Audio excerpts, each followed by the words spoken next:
love that. Your mother, I can hear your mother saying that. Yeah. She's like, oh, how old are you? Wow, you passed me. Yeah. That's cute. I see 4 of us and it is 7:01. That's a quorum, am I right? Yes. All right. Okay, then let me kick things off here. Recording in progress. Sorry, thank you, Jacqueline. Good evening. It is Wednesday, January 18th. This is a regular meeting of the Programs and Services Committee. We are being audio and video recorded. Present at the beginning of the meeting, we have the first person who was here, first person on my list representing Ward 1. Ladies and gentlemen, give it up for Councilor Maria Greenberg. Also from Ward 2, President Albright. From Ward 3, Councilor Pam Wright. From Ward 5, Councilor Bill Humphrey. I'm Josh Brinsman from Ward 4, Chair of the committee. At the start of the meeting, I noticed that Commissioner Banks of Parks, Recreation, and Culture is here with us. And the clerk of the city, Carol Moore, is with us, and our committee clerk, Jacqueline Norton, is here as well. And from the elections department, Mr. John Doyle is on as well. Let me just first say that at the conclusion of our business, especially committee members, please stick around because we have some serious scheduling discussions to have that I want to try and do in person as opposed to via email, even though we are allowed to via email, just because it's intricate and I want to get into our February calendar. I notice we're also being joined by committee member Councilor Holly Ryan from Ward 8. First item on our agenda is item 25-23. This is the appointment of Dr. Michael Richardson to the Parks and Rec Commission. Dr. Richardson, what we normally do is give you an opportunity. We have seen your resume and the materials you submitted, but we give you an opportunity to say why you're interested in serving on the Parks and Rec Commission. I'll then open it up to councilors if they have questions for you about that. And then we'll proceed to a vote of the committee, and I'll tell you sort of where we go from there. I think at the outset, I would note that, if I'm not mistaken, Commissioner Banks is actually here before her items come up because she wanted to be here in support of the appointment of Dr. Richardson to the commission. So Commissioner Banks, I'll open it up to you as well if you want to say something. But let me kick off with Dr. Richardson, and you can tell us why this is of interest to you. Sure. So very nice to meet everyone. My name is Mike Richardson. I'm a family doctor, and I've been in Newton since, I want to say, 2018, 2019, and it's been really great. I have 2 young daughters in the school systems. My wife is here with me, and it's been an amazing community to be involved with. I grew up in Worcester myself, and it's the first place where I really felt as part of like a community in a nice neighborhood feel. And part of that, I've been trying to get more involved with the community and have been in touch with the schools, other parents, but also trying to improve the parks locally in the area. And so I joined the Friends of Coletti Magny Park as we were trying to just introduce new events, new traditions to the area for the families. And then I learned about the Parks and Rec Commission, and I thought it was just a great opportunity to get involved on a greater scale. And so my interest is pretty simple. It really just to improve the parks and events for my families and other families like me in the Newton area. My special interest a lot is in diversity and social terms of health. So I think that's what I'll probably bring as we review different things and seeing, all right, we have an event or a park for everyone, but what does everyone mean? Is there any populations that we're leaving out? And how can we make these events or our parks more inclusive? Excellent, thank you. Just for the record, I was born in Worcester. First, I think 2 years of my life were in Worcester, so there's a fondness in my heart for Worcester. We have been joined by Councilor Brenda Noel, the Vice Chair of the committee. Commissioner Banks, did you want to say, I don't want to put you on the spot, but if you want to say something, I want to give you an opportunity to weigh in, and then I'll open it up to councilors. Thank you, Chair Krinsman. Yes, I just wanted to lend my support to this applicant for our commission. He's come to a couple of our meetings, so he's seen our team in action and the type of work that we do with the Parks and Rec Commission. And also, I had the pleasure of joining one of the Coletti Magny planning meetings and really excited getting to work with that group as well. So great to have you, and thanks for being willing to get involved. Great. Thank you, Nicole. Commissioner Banks. I have President Albright followed by Councilor Greenberg. President Albright? Thank you, Mr. Chair. Dr. Richardson, I can only say thank you for being a busy physician and being willing to still serve on one of our commissions. It's fabulous when folks like you are willing to step up and help us out and serve on these commissions. So thank you very much. And the only other thing I want to say is I know that well, I shouldn't say no, I'm hopeful that some off-leash dog things will be coming before the Parks and Rec Commission in the next, I don't know, several months. And would be brought to you by Commissioner Banks. And I'm hoping that you'll be willing to let them, ask good questions, but willing to let them happen. So I just want to say thank you for really being willing to help us out. I appreciate that, President Albright, and I think it's a lot of fun. It's this very unique way, and it's very hard to understand how things are run in the city. And I know there's tons of parents in the school who just don't know who to talk to. And so I think this is kind of a great avenues for me to learn more about Newton, how to get involved and just help other local families and communities. If you can spread the word among your friends in the various schools that your kids go to, that this is what we would appreciate, that would be great. Will do. Yeah, absolutely. And if you can figure out how things are run in this city, if you could let us know, that'd be great too. Councilor Greenberg. Thank you, Mr. Chair. Thank you, Dr. Richardson, for volunteering to serve on this commission.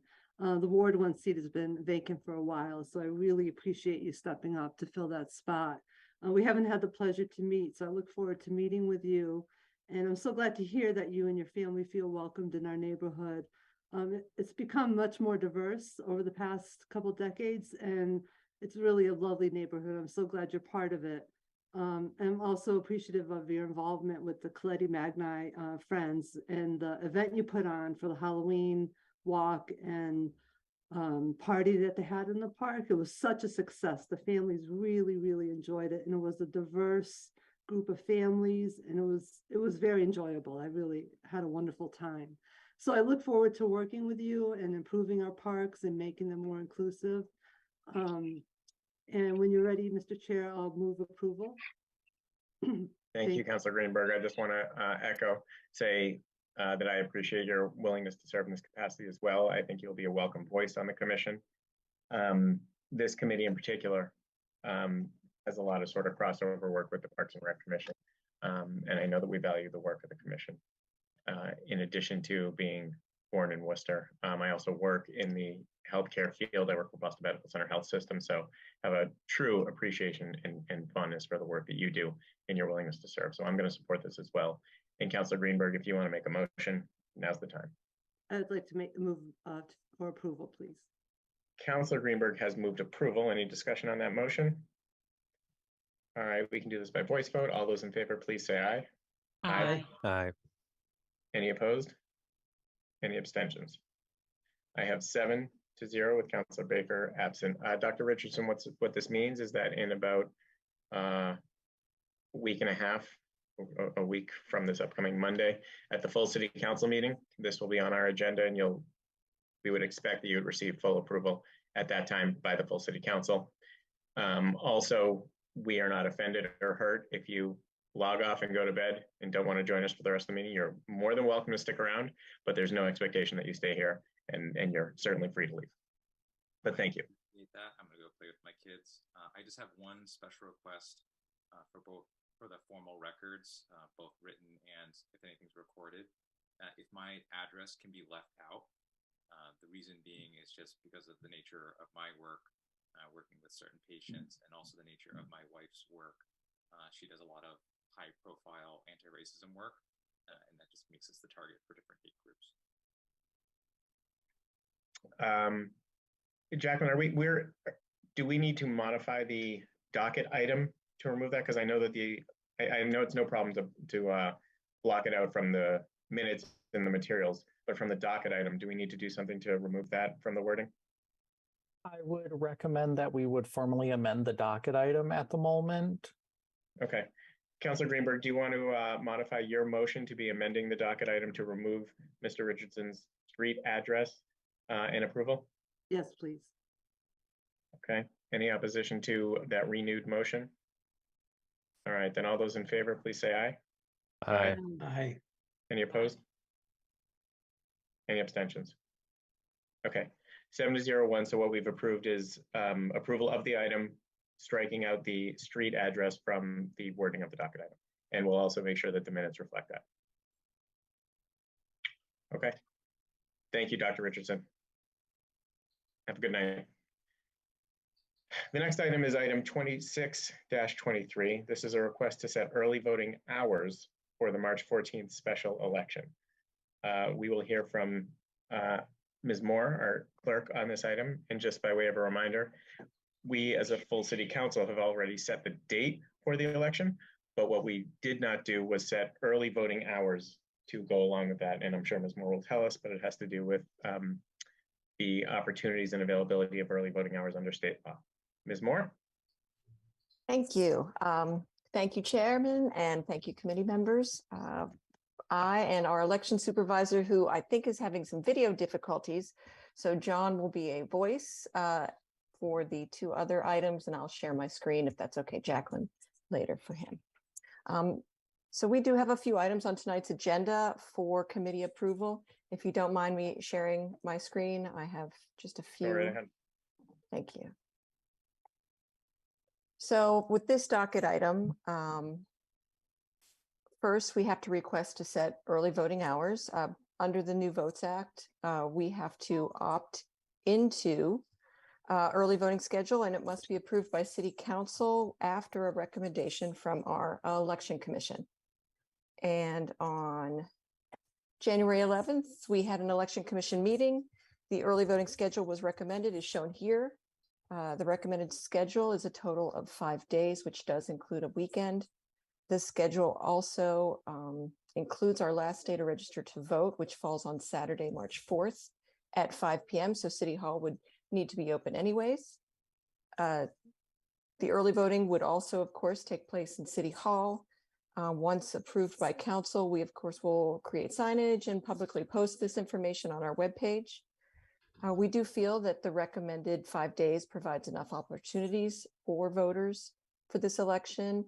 We look to have about 4 to 5 election workers working for us to check in voters and ensure that those ballots are signed. Logistically as well, we have to print our check-in books early on Friday the 10th due to the printing schedule. So ending voting on the 7th, early voting on the 7th will give us enough time to generate those check-in books for printing on the 10th. Once this is approved, I just wanted to show a little bit for the committee our special election calendar so far. So we do have until February 20th to have council vote to opt into the early voting. And then, as you can see, kind of the March 4th, last day registered to vote. Saturday, March 4th, we have to mail those informational ballot, informational arguments, which we will be doing closer with our ballots so that so I don't want people to get those mailed in ballots without those informational flyers. So we're kind of bumping up that time span. So if there are any questions about early voting, the schedule that we've proposed, I would love to talk more with the committee right now. Thank you. Thank you. Madam Clerk, is that what it is, Madam Clerk? Yes, you can use That's the Madam Clerk. Appropriate title? Okay. That's appropriate. Okay. Thank you, Madam Clerk. President Albright. You're on mute. Sorry, I didn't realize that our committee clerk had muted me. Sorry. My only question, I think you answered it, is that usually early voting ends the Friday before the election. And so you're ending it earlier than that so that you can print your book, I guess. Right. There's a conflict with the printing for this special election. So we need to It's 32 booklets. So takes a couple hours to print out a report for each precinct. So there is some time. So we just, in talking to the election commission and trying to find out how we print these check-in books, this seemed to be the most effective and best way for us. We could do it till Wednesday, but it provides a time crunch for us to get it to the printer on early Friday morning. Well, I like that you've had early voting go over a weekend. That really, I think, helps a lot of people who can't come during the week. So if we had a trade-off, I think that's a good trade-off. So thank you.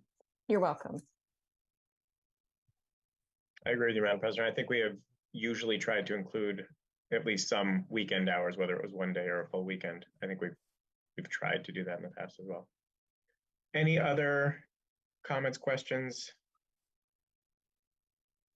Okay, motions are in order. Move approval. Councillor Humphrey has moved approval. Any discussion on the motion? All right, then, again, this would be setting the early voting hours for the March 14th special election for 5 days, from Friday, March 3rd through Tuesday, March 7th. It will be 8:30 to 5 on Friday, 11 to 5 on Saturday, 11 to 5 on Sunday, 8:30 to 5 on Monday the 6th, and 8:30 to 5 on Tuesday the 7th. All those in favor, please say aye. Aye. Any opposed? Any abstentions? All right, unless I'm mistaken, Jacqueline, we're looking at 7-0 with Councilor Baker absent. That is correct. Okay. And Councilor Baker, I know had some work obligations and is going to try to join us. So, all right. Moving along to the next item, item 27-23. This is a request to move the Ward 2 Precinct 3 polling location, which, if I'm not mistaken, is currently the Senior Center. And I believe the move is to Cabot Elementary School. Yes. And Mr. Doyle, I think we are going to hear from you, but maybe not see from you, which is okay. I know you're having your difficulties. But Mr. Doyle, I turn it over to you, sir. Thank you, Chairman, and thank you to the committee. Yeah, apologies. Seems like I'm having some video difficulties, so as much as I'd love to share my video, that my voice will have to do. Just going to share my screen here. I think I can still do that. Oh, Jack, would you mind letting me have screen sharing when you get a sec? I just enabled it. Oh, thanks. Let me just.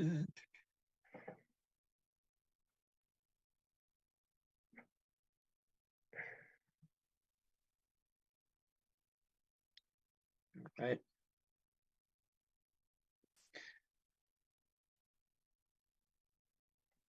So this is presentation for polling location change for Ward 2 Precinct 3 for Newton Senior Center to Cabot Elementary. Docket 27-23.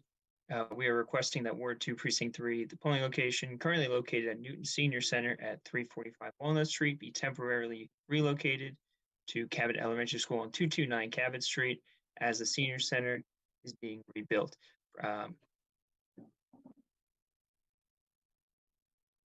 So that'll be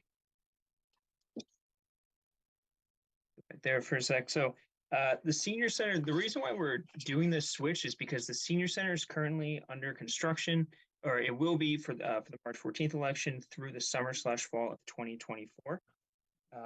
We propose that Ward 2 Precinct 3 will temporarily vote in the gymnasium of Cabot Elementary, as the gymnasium has plenty of space and resources such as tables, chairs, and outlets to accommodate 2 precincts. Another reason for the switch is because of the location of the 2 locations. If you're driving to voting, it's only an additional 3 to 5 minute ride, which is about 0.6 miles, and that's for the furthest. Some people might actually have a shorter ride to Cabot anyway, so that's we view that as a positive. And if you're walking, it's going to be about a 0.4 mile walk, which is 11 minutes. And if you take the 59 bus on the MBTA, you'll still get off at the Senior Center and then take that 10 to 11 minute walk. We feel that this won't create too much of a travel strain on people that were voting at the Senior Center now have to go to Cabot. Like I said, it's only an additional 5 minutes at most for drivers, 10 minutes at most for walkers.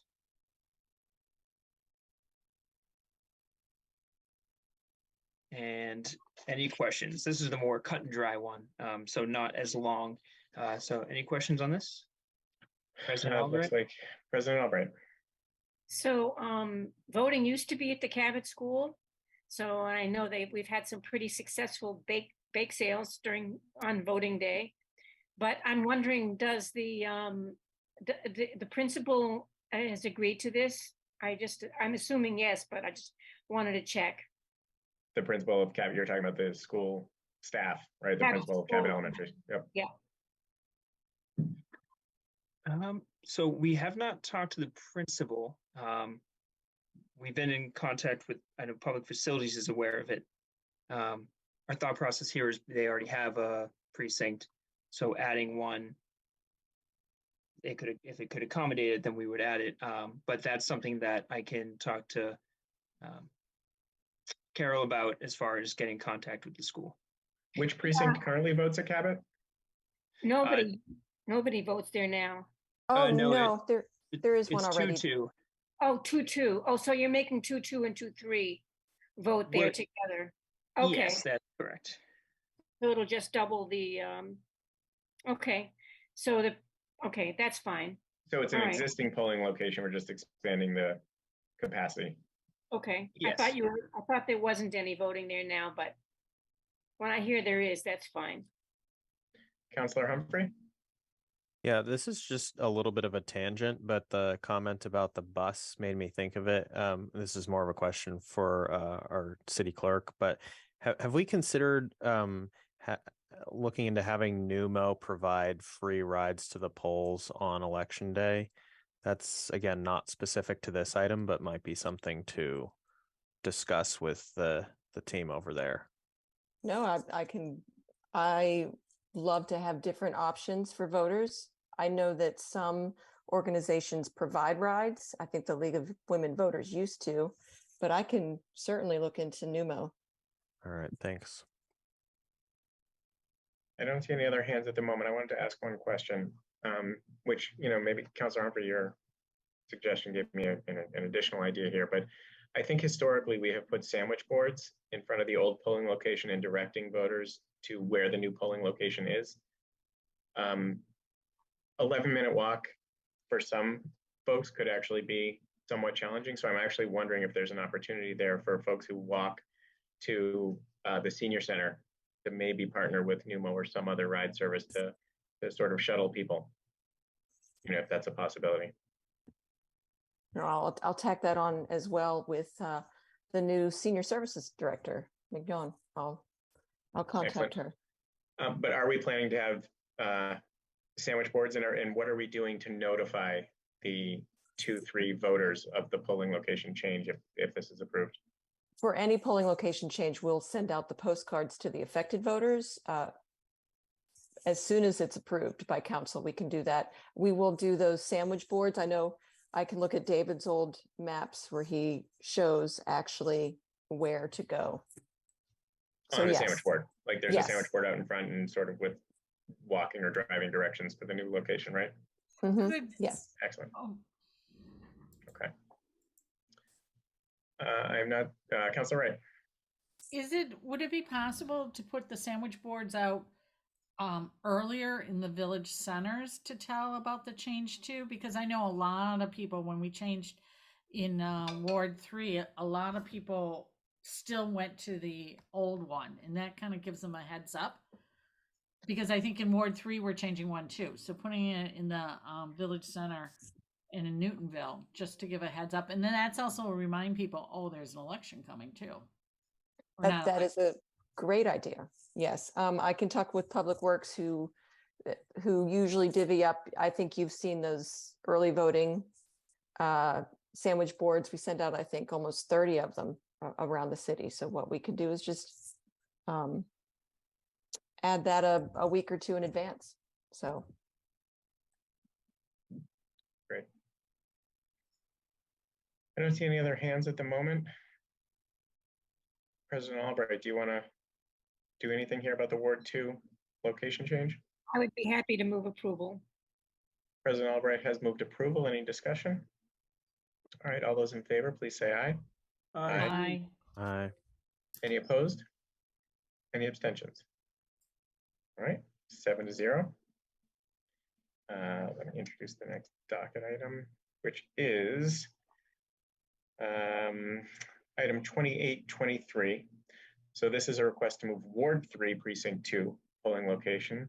And if I'm not mistaken, this is the one that is currently at the Pierce School and being relocated to Temple Shalom. Is that right, Mr. Doyle? Go ahead. Yep, that is correct. All right.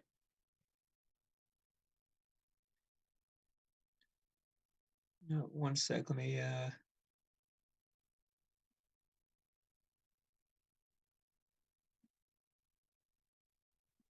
right. Thank you for the patience. Docket 28-23, request to move Ward 3 Precinct 2 polling location. We are requesting that Ward 3 Precinct 2, currently located at Pierce School on 170 Temple Street, be relocated to Temple Shalom, 175 Temple Street. We're proposing this change because voters have said that Pierce is hard to navigate. They do not know where to enter, which we'll get into in the next slide. Whereas Temple Shalom presents an all-around smoother voting experience due to several reasons, including the location and convenience of the clear ADA pathways. We received the approval of the Election Commission as of the recent January 11th meeting. So first, I just want to talk about the entrances to Pierce. So when you put Pierce in your GPS or the address for Pierce, it leads you to the front entrance. But as you can see, the parking lot is right here in the back on Berkeley Street. This causes confusion and is a big reason as to why you have voters entering the building from both the front entrance and the back entrance. We do put a lot of signage up. We still hear this each election, though, so even when we put more signage, it still continues to be an issue, unfortunately. Having voters come into Pierce to the front and the back entrances causes more distractions for the students, as the gym is located right in the middle of the school.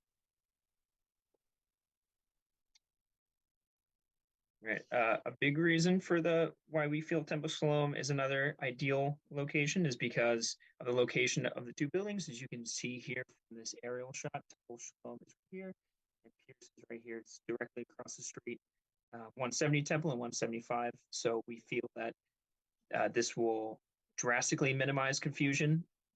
Again, like Clerk Moore said, we will of course send out postcards to the people affected, and we'll put up signage. Some people may not get or they'll get the postcard, maybe they won't. They will look at it. So if they do go to Pierce, they'll quickly know that they should go to Temple Shalom, which is right across the street. There's no additional drive. These are pictures of Temple Shalom. They have, so right off of the main parking lot, they have two ADA standard, very clear pathways that lead directly to the front entrance. And as you can see in the picture to the right, this front entrance is up to ADA standard. Those double doors open, and they can stay open for the majority of the day because it doesn't open. You keep the doors open essentially without the cold air coming in the entire time. So it's plenty wide in case you have any wheelchairs trying to come.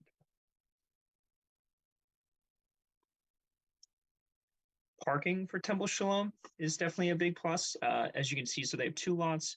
The lot down on the bottom there is the smaller lot, and the lot up top is the main lot that has the two pathways going to the main entrance.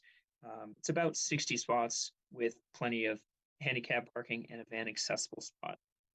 And the location of the lot to the pathways allows voters to have a smoother voting experience. And just sticking on the voting experience, it's a very, very spacious room. One sec. Has more than enough resources, including tables, chairs, which you can kind of see in one of the pictures, but tables, chairs, and outlets, plenty of them. We kind of, in my head, I imagine where the tables and chairs would go, and it's a very smooth flow. There'll be no voters getting in each other's way. And again, just adds to that, like I keep saying, smooth voting experience, which is what we want for our voters. And any questions on this? All right, thank you, Mr. Doyle. I'm not seeing hands yet. Interesting. I think you said this, the first one was the more straightforward one. In some ways, I see this one as more straightforward, given the proximity of the two locations. But I think what you said was that there would be sandwich boards. There would be notices on the door directing folks across the street.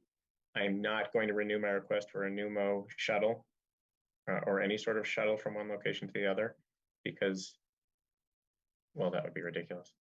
Let me point out that we've been joined by our 8th committee member, Councillor Baker is here, and Councillor Wright. Thank you, Chair.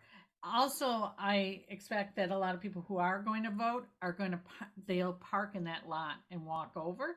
So you might want to have something before they even cross the street saying, you know, just go to the left and vote there.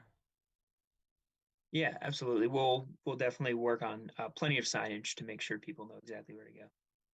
Yeah, because a lot of people who go to Pierce, you know, parents, volunteers, and that always park in that lot. That makes sense. Mm-hmm. Okay, Councillor Wright, I'm not seeing any other hands. This is a Ward 3 location, just in case you had any inclination to make a motion. Yep, I move to approval. Councillor Wright has moved approval to change the polling location and redirect the voters who are going to vote the way that she wants to the correct location. Joke, sorry. She has moved approval of item 2823. All those in favor, please say aye. Aye. Aye. Any opposed? Any abstentions? All right, I believe that is 8-0 approval. Jacqueline, thank you very much. Thank you, Mr. Doyle.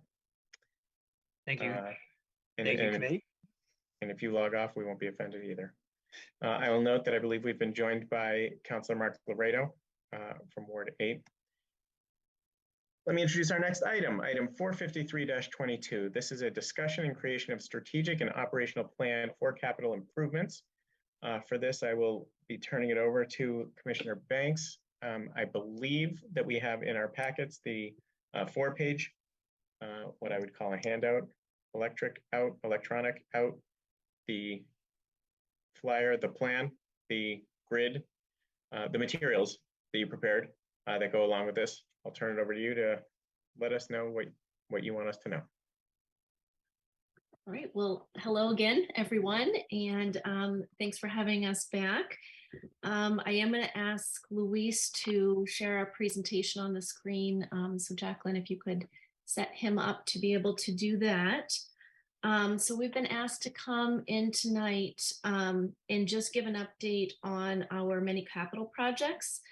And as you stated, Chair Krinsman, we have worked to pull the information together into one document. So this was compiling information from our capital improvement plan, also incorporating many of our mid-sized projects that the department is working on. So that's what you have attached.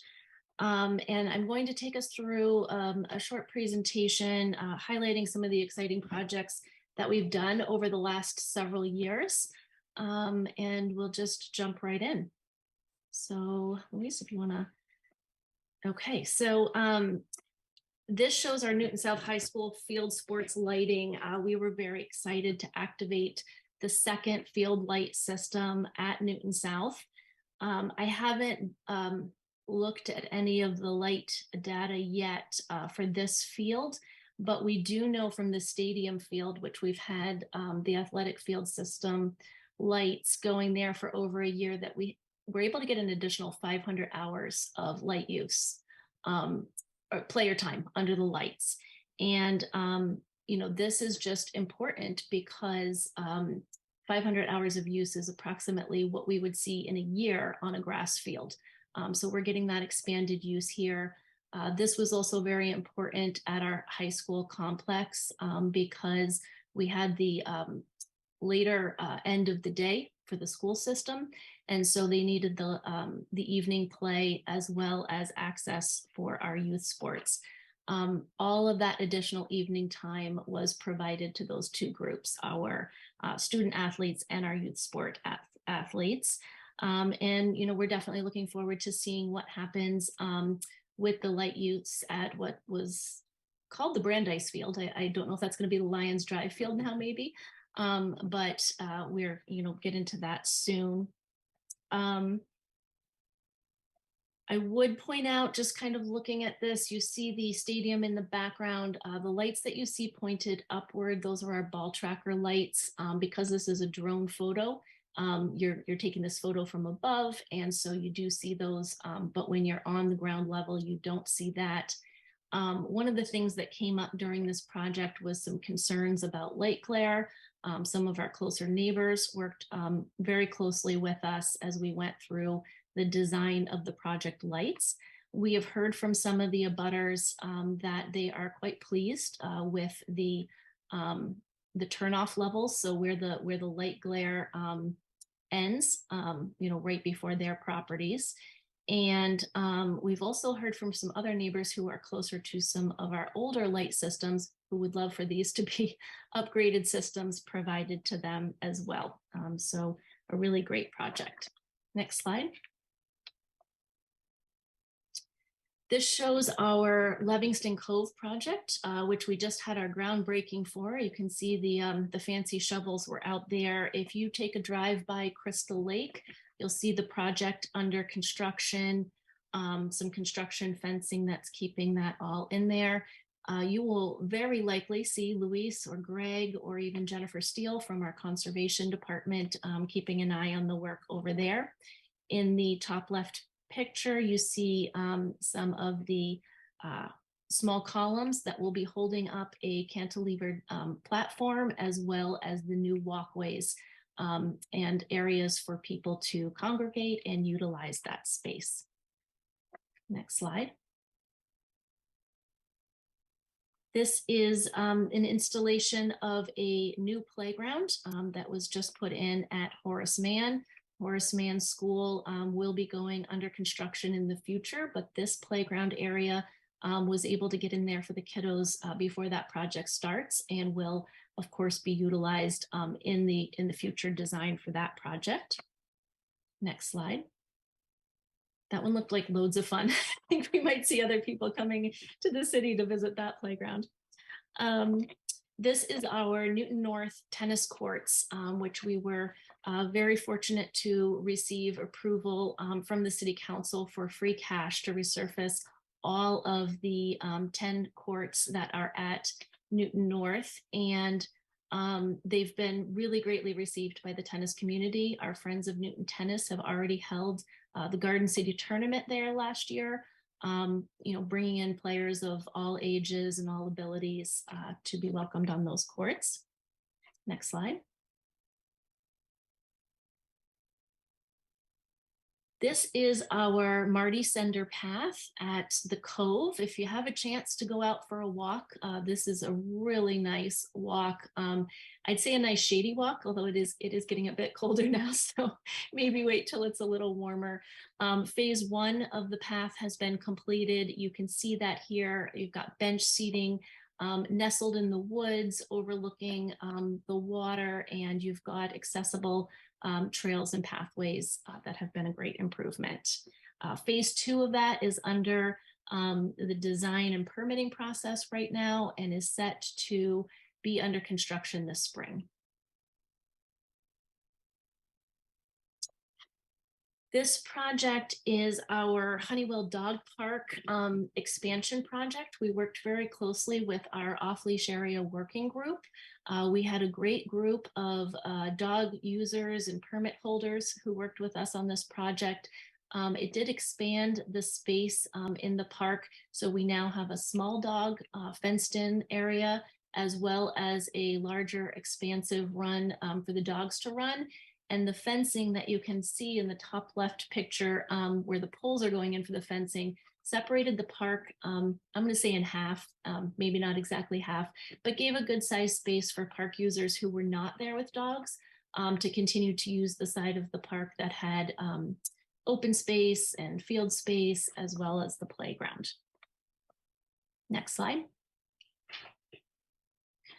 Another trail improvement project, also in 2 phases, both completed now. This was an amazing project working with a community group partnership. the Friends of Cold Springs Park were very involved in improvements that helped make this accessible, helped work on some areas that were quite wet and make this a nice passable trail system. I will reminisce that I believe this was the first thing brought up in my very first meeting with your committee when I was being interviewed and appointed as your commissioner. This was brought up as having a lot of roots and things that people were tripping over. President Albright, I think it might have been you, and I had no idea what we were even talking about that night. But you can see from going from that state to something that looks like this and is great way to get out in the woods and enjoy that space. All right, next slide. This shows our Wobbin Hill Park. This is a CPC supported project. Again, the accessible walking path and improvements and restorations to the reservoir park. You see the bike racks are put in, sidewalks. There is a ramp system to get up to the trail, accessible parking near that ramp system, and the new stairway that was put in. I just Next want to slide. commend the commissioner for making sure the trees that grew up got cut. Thank you. I'm so glad you noticed. That was, we had been wondering how we were going to get in there. I think that is success. Our forestry division was in there recently. If you haven't seen it, sort of inside the reservoir, we have, trees and vegetation that does grow in that has to be kept up with every so often. And Councilor Baker, thank you for working with us on some creative ways in the past, but our forestry division was able to get in there recently. So I hope it turned out nice. I haven't seen it. Yeah, yay team. Anyway. Great. All right, so here we're just showing some landscape improvements. There's a lot of things that we do working with private partners, friends groups.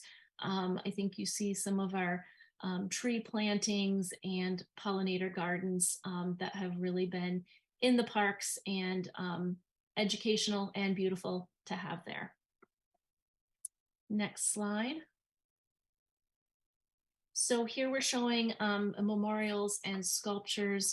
We have memorial benches. Our Parks and Open Space Division manages those. Our work crews from our maintenance division out helping with some of the installations. And our newest resident, the Caterpillar, over in Wobbin Common is so cute. If you can go and have a look at this amazing sculpture, it is just very whimsical and very fun for the kids, and placed nestled in on a nice small little park where we've done a few improvements, new game table, new plantings, walkways, pathways, and now our new resident here at the Common. Next slide. And of course, the Gath Pool project. This has been a very exciting project being led by our department in collaboration with our Public Buildings Department. Here you see the latest and I hope pretty much final layout for the pool. We have been able to split the pool into two separated pools, a community recreation pool and a lap swim open pool for a lot of different uses. One of our major goals was to provide complete accessibility for all to use the pools. And so you will see you have multiple ways to enter and get out of the pool, including ramps and accessible lifts into both of those facilities. It includes a slide, and you can't see too much of it in this picture, but on the left-hand side will be a new splash pad area. And I'm going to turn it over to Luis to talk about some of the work that happens with these projects. But as you can see, all of this work takes a lot of project management time. We've been very fortunate that the mayor and the city council have supported us in bringing a second person on board. And I'm just going to turn it over to you, Luis, to talk a little bit about what you and Greg are up to with all of this. Thank you, Commissioner. And just to kind of bring back the our newest creature, 1,200-pound creature at Wobbin Common. Just to point out to the committee that that is a Nancy Schoen sculpture, and it was donated to the city by an anonymous benefactor. So Nancy Schoen is the sculptor for Make Way for Ducklings at the Boston Public Gardens. Anyway, so getting back to the overview of Parks and Open Space, you know, as Commissioner Banks highlighted, you know, we have a plethora of different types of projects ranging from sports lighting to landscaping to full park renovations, along with a lot of other types of projects such as benches and such. So we by default have to sort of be nimble, but within as we're going through and completing these projects, we have to go through an array of you know, due diligence, interdepartmental we keep close collaboration with our maintenance division, because at the end of the day, they're the ones that are going to have to either personally deal with the amenities or hire a contractor to do it. So it's very important to have them involved at every step of the way. So as you can see here, we have a lot of responsibilities within the Parks and Open Space, but maintenance, along with urban forestry and other divisions and departments, are involved from project planning through community engagement, through construction documentation, and then construction administration, including site visits, reviewing submittals, and such. So so with that, sorry, the next slide for some reason is not. There we go. And so, you know, with that being said, I did want to point out sort of a typical capital project life cycle. So we start with community engagement, as well as, you know, departmental evaluation of each location.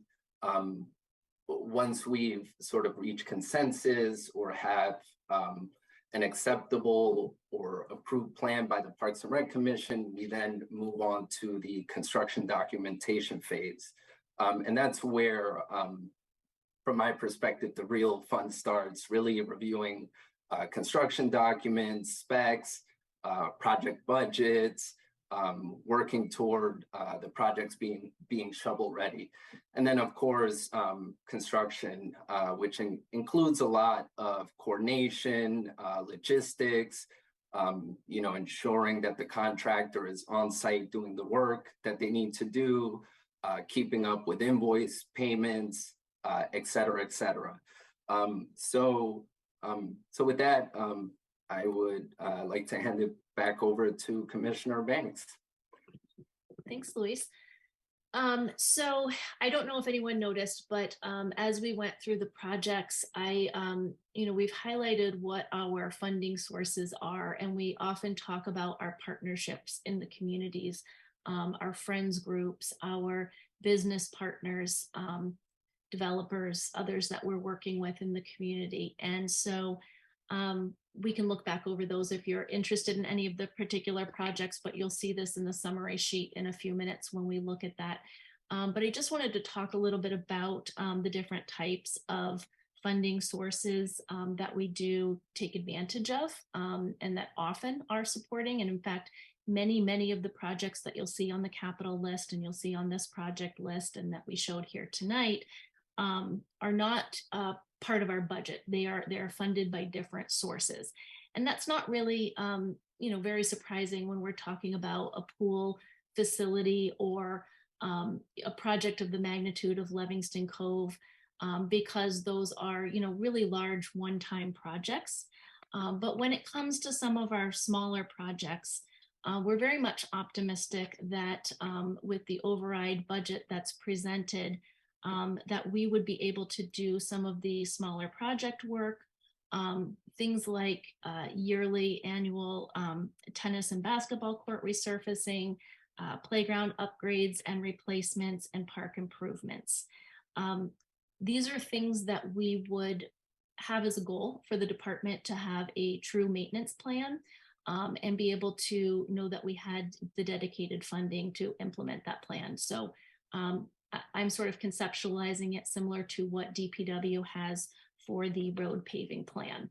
But having those types of maintenance plans where we can be more forward looking for our courts. And that includes our basketball courts and our tennis courts and for our playgrounds.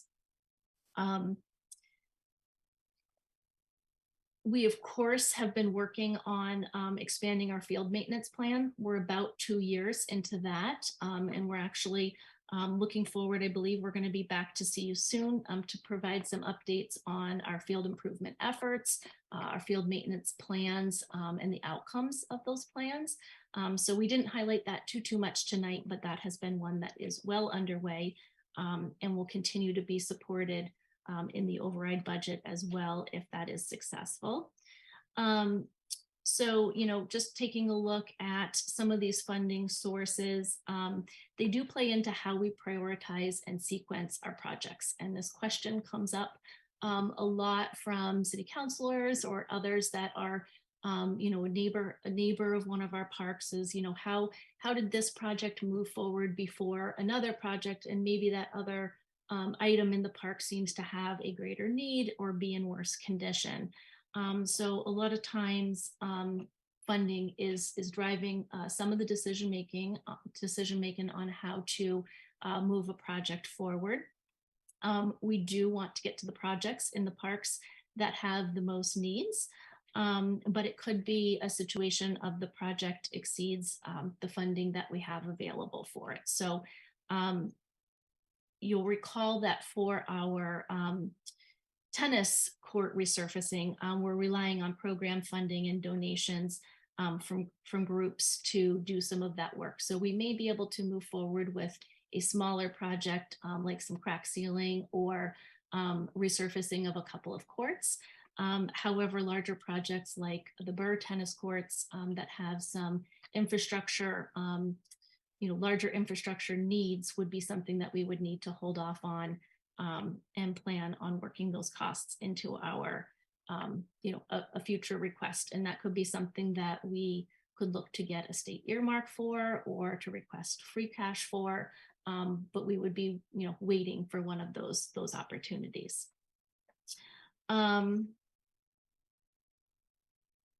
So, the other thing is that we get a lot of help from our friends groups and from all these funding sources.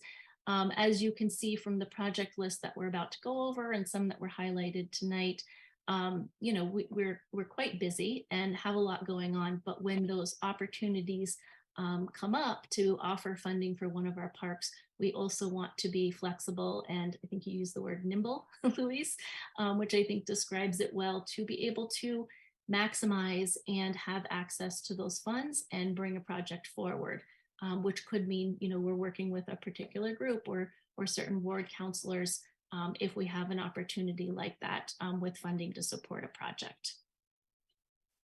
All right, well, that brings us to the list and the capital project summary list that we have here. I just want to note for everyone here after tonight and for anybody who might watch the meeting afterwards, we have posted it on our project website. That website is newtonma.gov/park-projects. So if you're going to be watching along and this font is too small for you on the computer screen, feel free to look that up later or reference it there. Should be quick and easy to get to. We can go through this packet together. We've tried to categorize by the project type. So you'll see playgrounds and courts listed first. And we're also highlighting when this project is something that is on our larger CIP list. If it's already on the CIP, we're noting that here. Otherwise, it's either a smaller project that wouldn't really qualify for the CIP, or it's a new project that's come in that it is new since our last update to the capital improvement plan. So I will leave it at that. Luis, do you have anything else you'd like to add before we open it up for questions? Yes, I would just like to reiterate the nimbleness of our department and sort of taking advantage of some of these opportunities. You know, the closest example I can come up with is the Caterpillar at Waban Common. So Waban Common Inc., which is the Friends group who helps us manage that area, gave us a call with a week's notice that the sculpture was arriving and ready for install. So we ended up, luckily there wasn't snow or other external factors that allowed us to be able to manage that. But the following week, we ended up installing the Caterpillar. So, you know, this is where certain projects just move ahead of others. So I just wanted to highlight that one example since it is very recent and demonstrate how we take advantage of some of these situations. Thank you, everyone, for listening. Thank you. Thank you very much. Appreciate the update. I want to mention quickly that we've also been joined by Councilor John Oliver. And first hand up, I see Councilor Laredo. Councilor Laredo. Thank you, Mr. Chair, and thank you, Commissioner Banks and Assistant Commissioner DeMorisi for your presentation. When I docketed this item along with Councilor Oliver and a number of others, the stated purpose of it was the creation of a strategic and operational plan for the improvement of our parks and athletic fields. And I use that word deliberately because it means a global plan. What you've given us is a good start, which is a list of your ongoing capital projects. It's very helpful to have that. I do note there are considerable gaps there.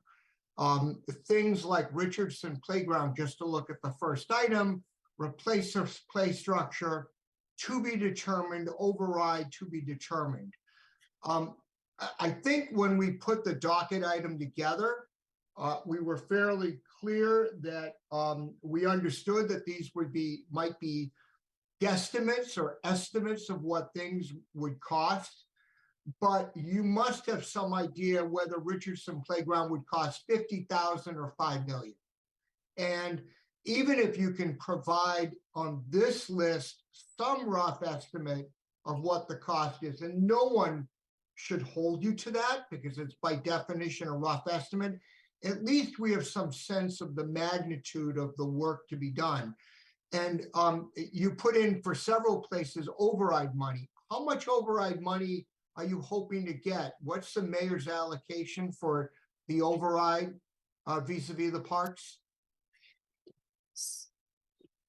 Chair Krinsman, would you like me to answer? Yeah, please. Okay, so for the override, the parks allocation is 1 million. And so we have split that into several of these buckets. So I would say a lot of the things that you see on here that are currently not planned out for, years and years in advance are things that the override would be supporting. So the playgrounds, the courts, park amenities, things in our parks like benches, trail improvements, different amenities that could be there, lighting, things like that, and the athletic fields. And so, Commissioner, respectfully, I'm just trying to understand, if you have $1 million, how much of that is going to Richardson and when? Right. So the playgrounds are something that we would need to work on putting together the budgets. But these are sort of the list of playgrounds we know that are up and coming.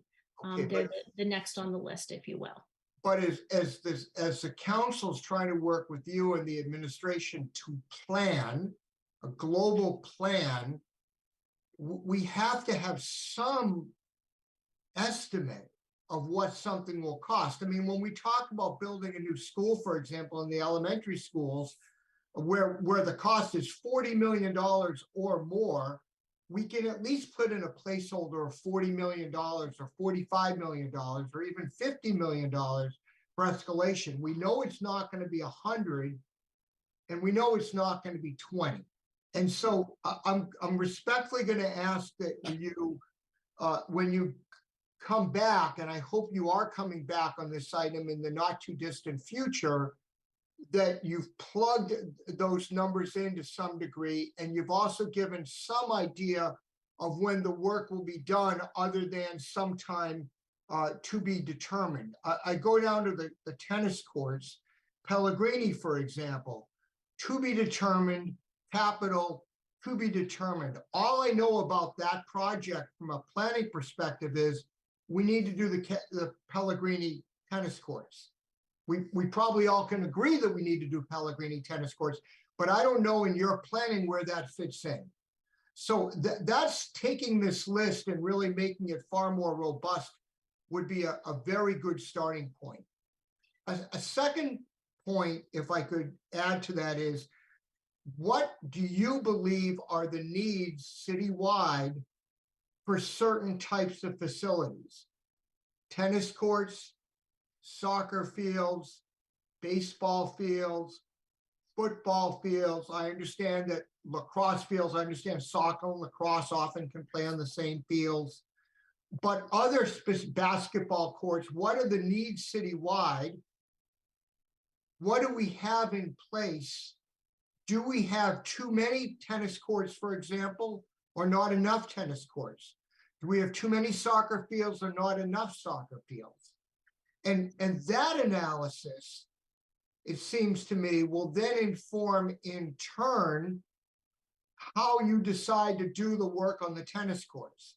You may decide not to repair certain tennis courts at all, because we, in your professional judgment, have an excess in the city. I'm not suggesting we do, and I'm not picking on tennis, but I use that by way of illustration. So I really think you need to come back to us with that kind of a plan. Do we have too many baseball fields or not enough baseball fields? The third thing that's related, and they interplay with each other, is I think it would be very helpful to go playground by playground.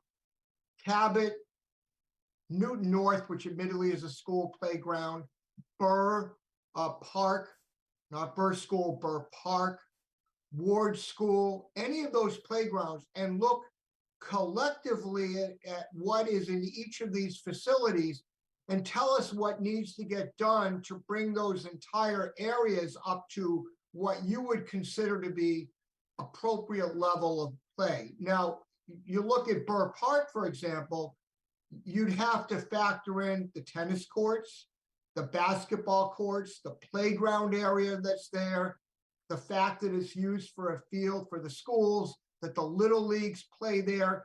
But if we could look at Burr Park as a whole, understand what your plan for Burr Park is, and the sequence of doing work there, then I think we're going to be in a far better position as a council in the city to advocate for what we clearly have, which are very compelling needs. So I'm going to stop here because I know others want to speak, but I view your list as very much a beginning point. And what I'm hopeful you do is, as I said, come back with more specific needs, and then a location by location analysis. And finally, from that, come back with the plan. This is what I see us doing for our city's athletic fields and recreational facilities over the next 20 years to get them up to where they should be, understanding that the various components may shift and move as funding comes into play. And finally, when you do talk about funding, it will be very helpful not just to say revolving funds and budget or combinations. It would be helpful to know what percentage of the cost you're attributing to each one. So again, we can plan appropriately. I'll leave it at there because I know others want to say something, and thank you very much. Thank you, Councilor Rizzo. Commissioner Banks, could I just ask, I know you have been working on a 5-year athletic field strategic plan. What's the status of that plan at the moment, if you know offhand? Right. So we had been meeting for a couple of years with our with a large group, athletic directors, Parks and Rec Commission. And we did a study to take a look at what was needed for athletic fields. So I was just going to say that this is the work that has been happening for the last several years for the fields. It is the very reason why we have been able to bring forward our funding requests and have received some of these budgeted funds. Our budgets for the athletic fields have increased significantly. When you look at our operating budget, and we also, as part of that comprehensive field study, took a look at player fees and implemented those as well. With those together, from 2019 to now, we've increased the budget significantly. It's about 1,000% budget increase. So those are the plans. It takes time to put these together, and I couldn't agree more. It is a goal of our department to be working on proactive maintenance plans for more of our areas of oversight. The athletic fields is one that was extremely important. We had many stakeholder groups that we met with, just a lot of need in the city to really put that through a planning process. And those are the types of things that you're seeing coming into these projects now, seeing these budgets. When can we expect the plan? Well, so tonight we were going to be presenting on that, but we were asked to hold that for a future meeting. So we are waiting to be invited back. We will definitely come back as soon as you will have us. Who asked you to hold it?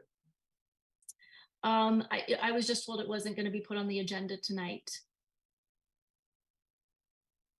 By the chair? You mean the specific item on the recreational fields, you mean? Right. So that the fields maintenance and improvement plans would be held for another night, and that this would be discussed here tonight. So I think what I would say, Councilor Laredo, is we absolutely share your interest in putting these maintenance plans and being more proactive in how we can do that. And it's something that we have brought forward. So some of the things you mentioned, we do have inventory lists, assessment lists. We have accessibility needs within all of our parks. Those are all inventory lists that are part of our Parks and Open Space Plan, our open space and recreation plan.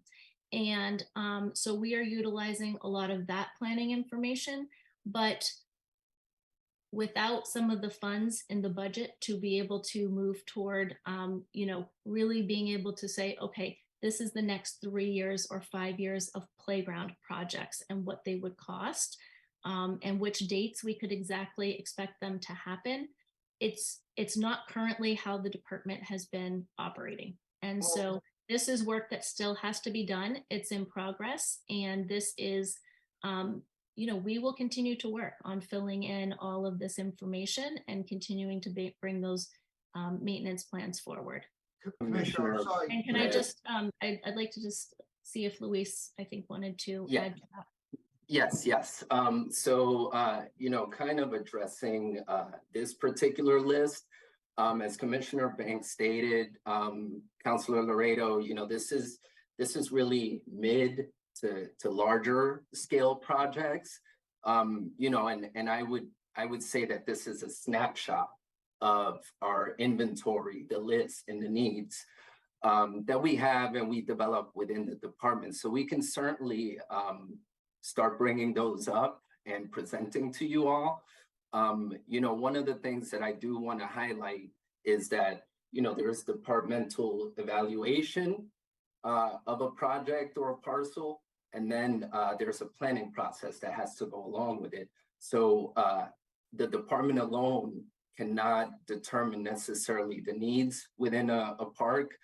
That's why we engage the community. We talk to various stakeholders to really determine the need, aside from safety issues, which we deal with on a day-to-day. So that's my thoughts on that. And then in terms of the athletic field capital plan, we have started to work toward that, meaning, adding the lights at the high schools, replacing the turf fields, moving the other grass fields forward, including Burr School, Albemarle, and McGrath, along with, Brown Oak Hill and Braceland and others. We are getting there. It's just all sort of in process while we're completing other projects at the same time. So, I guess if we can clone ourselves, we can have all of this sorted out in the short term. But we really haven't taken such a holistic approach to our facilities up until very recently. So we're essentially playing catch up, if you will. I think. Councilor Radar, I just want to first hear from a couple other councilors, and then we'll come back. Oh, of course. I'm sorry. Thank you, Chair Krinsman. Thank you. I have Councilor Ryan next. Councilor Ryan. Thank you, Mr. Chair. Sticking with the playgrounds and seeing that picture at the Horace Mann School, I'm wondering, have you figured in the money it's going to cost to make all of these upgrades to all of these playgrounds ADA accessible for the disabled children? Yes, we do have an accessibility plan for the surfacing component of all of the playgrounds, and we have been working on that. We did just get ARPA funding to do 4 of those playground projects. I would probably reorganize those into the playground section, but I'm going to refer you to, let me look here. The parks and the schools have the accessible matting projects, and this is under schools, and I think it's more appropriately placed under the playgrounds. But the next set of accessible matting for the surfacing will be at Auburndale Cove, both playgrounds, Davis Playground, and Williams Elementary Playground. So we are very close to completing what has been a many-year plan to get all of the playgrounds to full accessibility. Luis, I don't know if you know the number of years that has been going on. Certainly for many years before I got here. It's been going on for a while. Stephanie Lapham, which I believe many of you know, has been working on improving playgrounds for 20 some odd years now. And with 64, 65 now, with Horace Mann and some additional ones coming in, we are on this cycle. Where we are doing the best we can. But to address Councilor Ryan's question, we do have a list. We have a rough understanding internally what each playground may cost, but each playground is different. So I think, at least what I'm hearing is trying to develop a very close estimate to what each playground may cost. So I think we can have a ballpark per square footage for those improvements. But in terms of each playground, they're each specific and need specific site measurements and things like that. So it is quite a substantial effort. I'm not worrying about the cost. I'm just asking because we seem to have been kicking this can down the road for a while. And, and I've been waiting for improvements to Memorial School. At least it's on the list this time.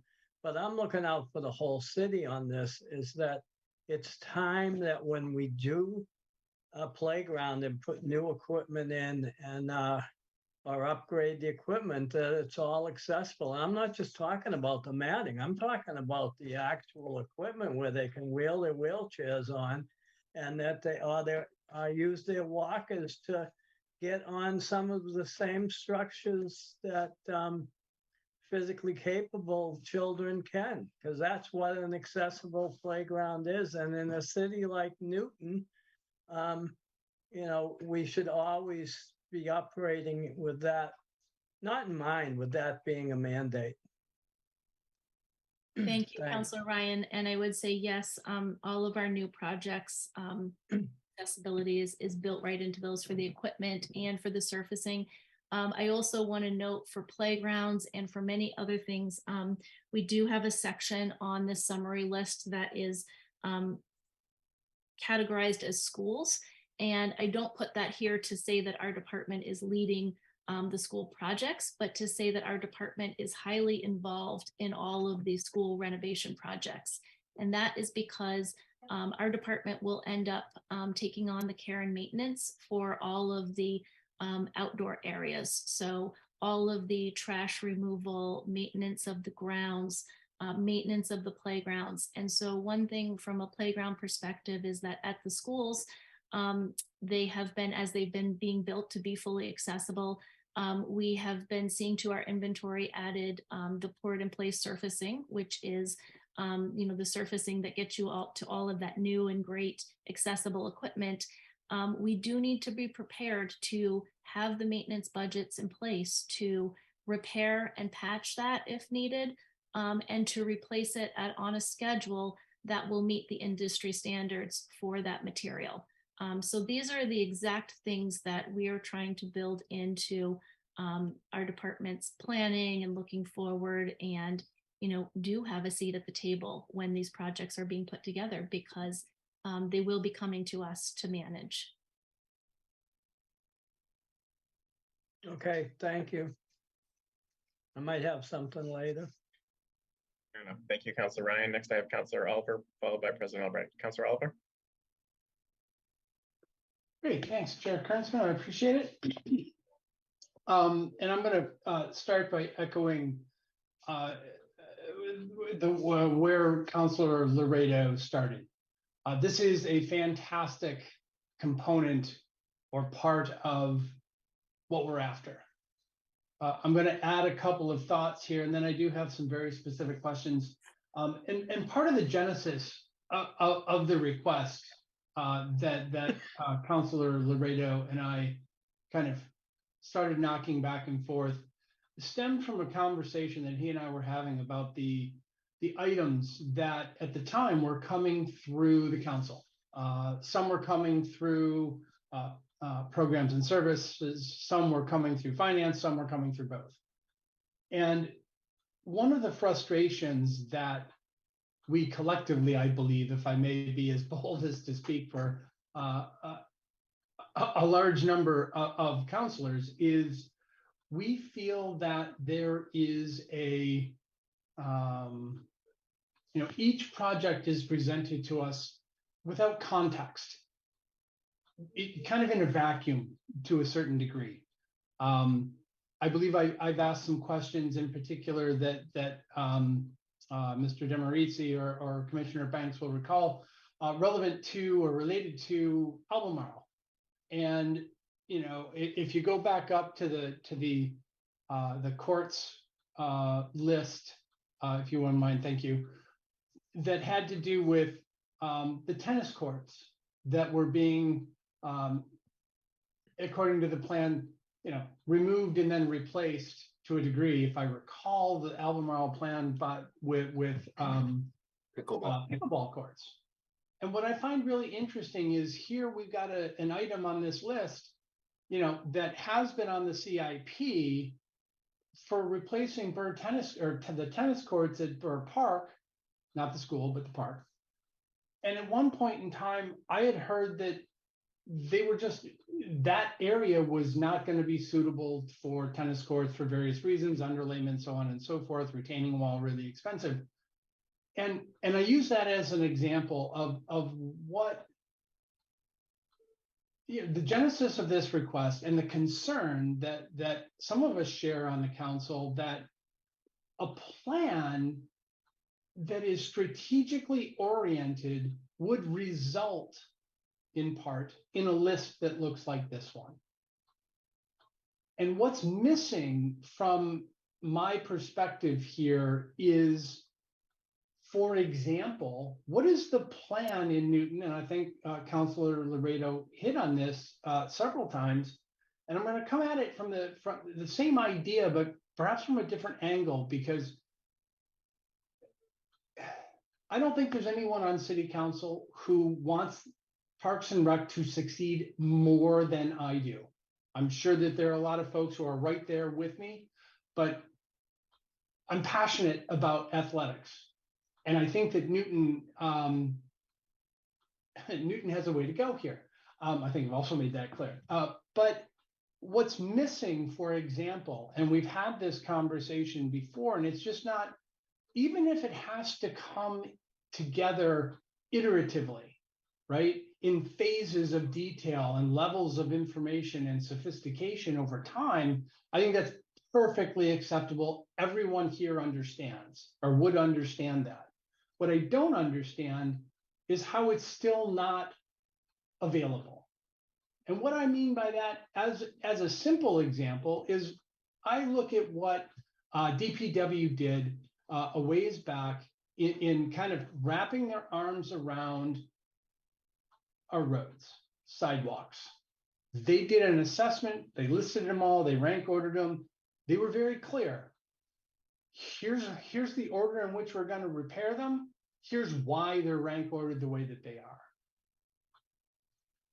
Similarly, I would like to see, or I think it's important for this city to provide a sense of, from a tennis court perspective, how many do we have? How many do we feel we really need? What are we going to do about the delta? And I hate to pick on tennis courts because that's not my intent.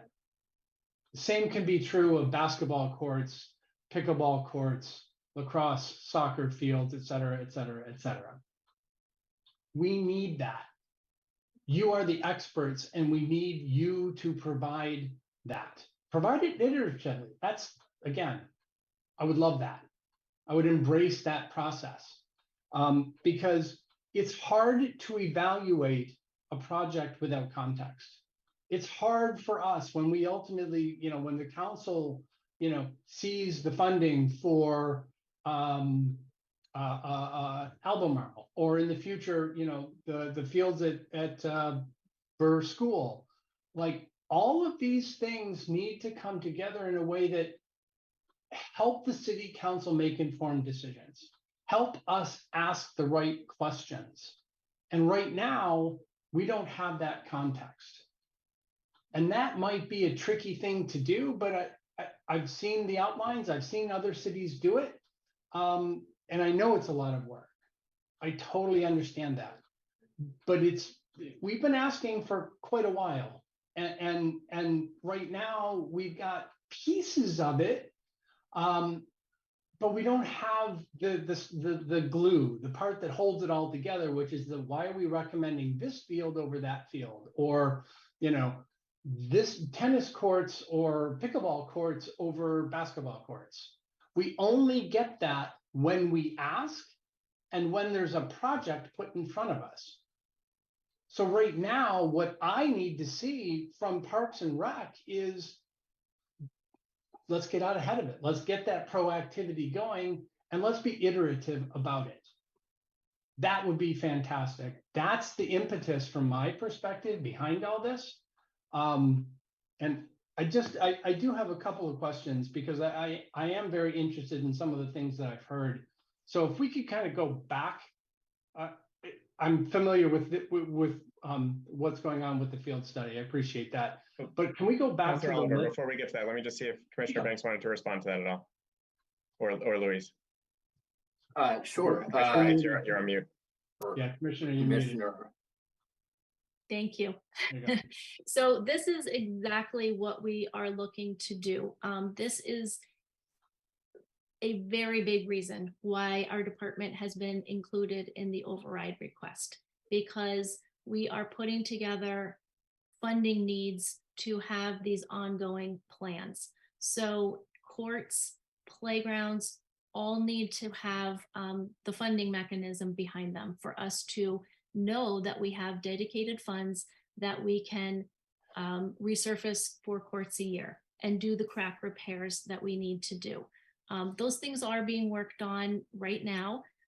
What this list is showing you is sort of the top level prioritized things. When this list goes up for funding requests the way that it does now, those things are getting put up against police cruisers and the many, many needs that we have in the city, equipment for snow removal, all those things that we're going to need to have to operate as a city. So that's what is being put together and being worked on to have these maintenance plans. And I do want to point to the field's athletic work that has been done as really work that, you're right, it does take time. It does take talking to all of the groups, working with our neighbors, but putting that all together, we are seeing the outcomes from that comprehensive study on the athletic fields that has happened over the last couple of years. Those are coming to fruition now. We have added to our budget in a significant way. We have identified projects that are important and critical to move forward. Luis, I don't know if you want to bring those slides back up. It's a bit of a preview of what we'll present on the fields, because this is the work that has happened and is ready to share and give you more information on.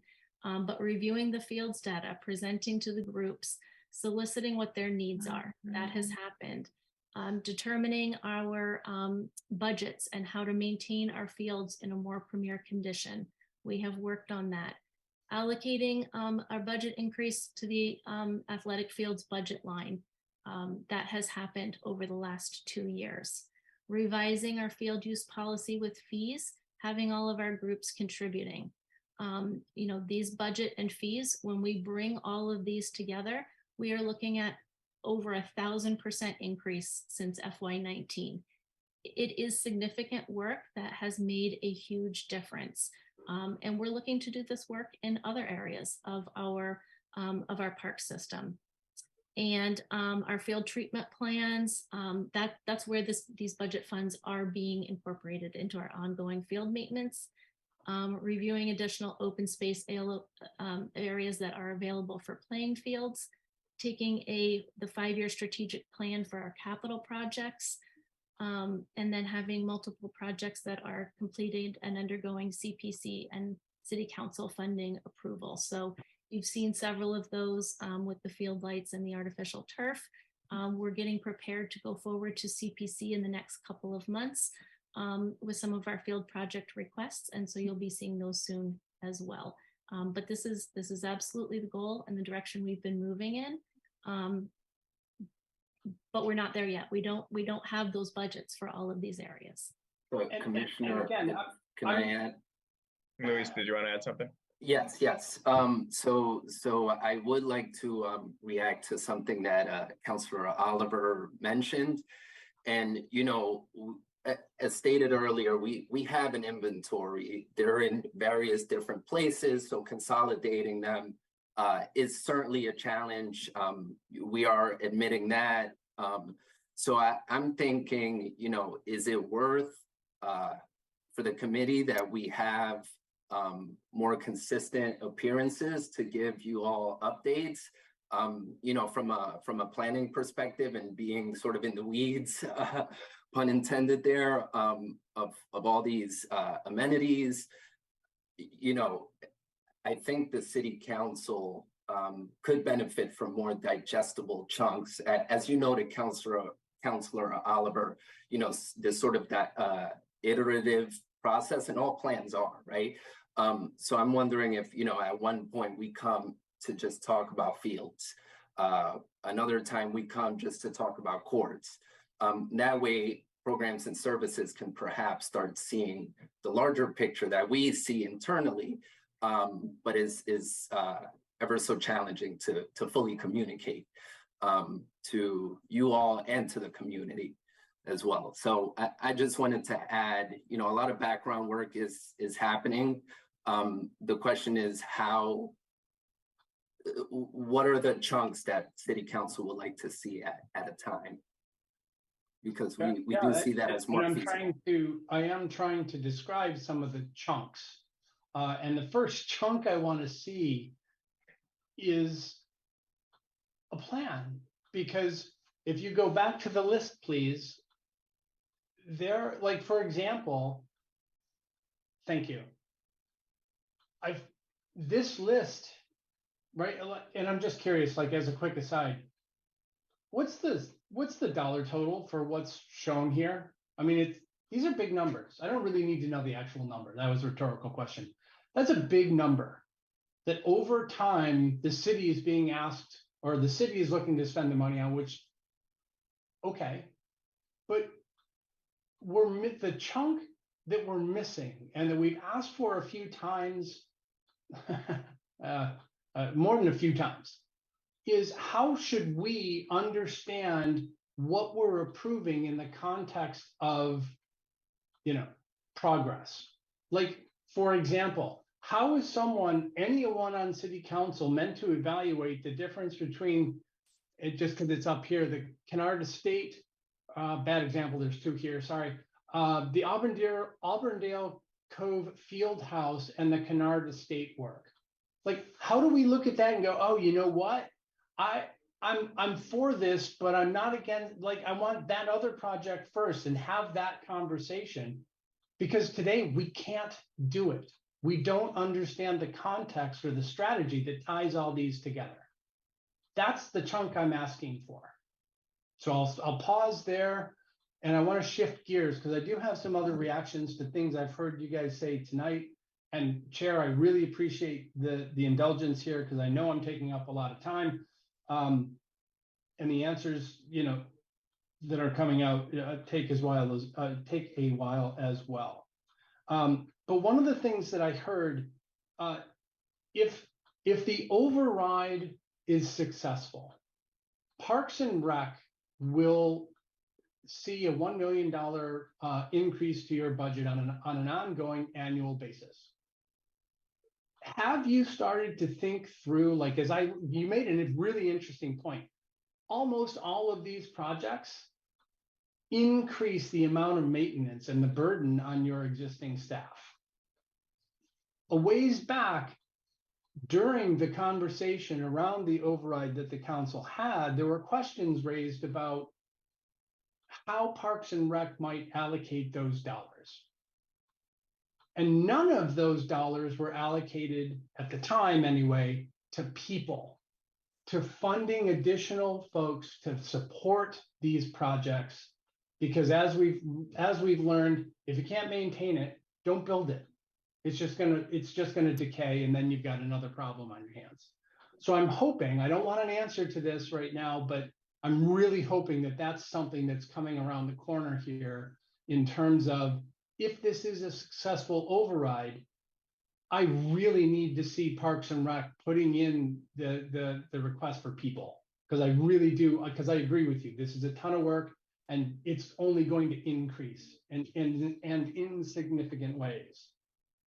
So I made the point about the DPW plan. I think that that's underway with the fields. I'd like to see that, expanded as well. That's a core part of the strategy. I've talked about the fact that this plan is an end result or an output of such a strategy that will help the city council and partner with you in completely different ways than we've been able to, at least in the past 2 years. And I am very curious, like, as these items are coming into city council for approval from a financial perspective or otherwise, I really do hope that, again, the follow-on here, echoing what Mark Laredo or Councilor Laredo mentioned a few minutes ago, please do put some energy behind. I would love to have, a regular update, iterative installments, if you will, to that strategic plan that's even broader than the fields and significantly broader than this list. In addition to getting rid of the TBDs, I hate to quote movies, but help us help you. You've got partners here that are ready, willing, able to engage in a completely different way that I think is more productive. I hope you'll take advantage of it. But I do appreciate it. Thank you, Chair Krinsman. I know I've sucked up a lot of our time. I hope that was useful. I hope I've made a couple of points here. Thank you. Thank you, Councilor Oliver. The Jerry Maguire quote is always a useful and productive use of our time. President Albright, followed by Councilor Greenberg. President Albright. Thank you, Mr. Chair. So the first thing I want to say is thank you, because I saw the pictures of what the trail in Cold Springs Park looks like now. And there's no tripping going to happen on those fields now. So thank you very much for paying attention to the needs on that trail. I would warn you that, some have said, don't give us a value for these projects and don't worry, we won't hold you to it. I would warn you, and I would think maybe our counselors ought to think about this, that I can only remember, a counselor saying, you said it would be X and now it's Y. How come it's that way?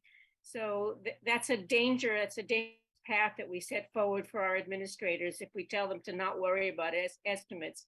Estimates are good. You just have to have the ability to put the time and money into figuring out what they are. And if they're really not thoughtful estimates and planful estimates, they're not that useful to us. I think that the Parks and Rec Department, Parks, Recs, and Culture Department in our city has been one of the most underfunded departments in the history of Newton. And I frankly don't know how this department does what it does, given the staff that it has. The staff that this department has is, they work their hearts out, and I mean that literally, to get this work done, to create the kind of, I would love to have the kind of plan that we're asking for, but to create that kind of plan is at least a $500,000 piece of work. And I don't know if we would get $500,000 worth of value out of that $500,000 cost that we spend. So, I mean, we're having staff that know the system work as hard as they can to figure out where the priorities are. And I understand, Councillor Oliver raised a good question. How do we compare Auburndale Cove Fieldhouse to the Kennard Estate? How are we to evaluate that? That's a good question. And I know that when Seti Warren was mayor, he spent a lot of money doing a capital assessment project that evaluated all the capital projects in Newton and gave them a priority ranking. I don't know if it's being kept up in the same way. I suspect it's probably not, as it was originally done. But that really was a thoughtful way to figure out what's number 1, 2, and 3, and so forth in the system. And that would give everybody, what are the criteria that we are to use when you're comparing Auburndale to Kennard? I don't know what the criteria are. And I think that would help us a lot if we knew more about criteria in the future. It was a lot of money to produce that report.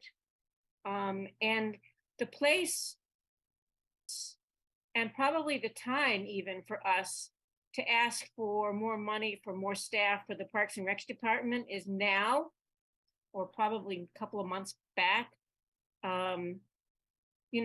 When the budget comes, it's too late because the priorities have been established and it's hard to move money around. We learned that last year.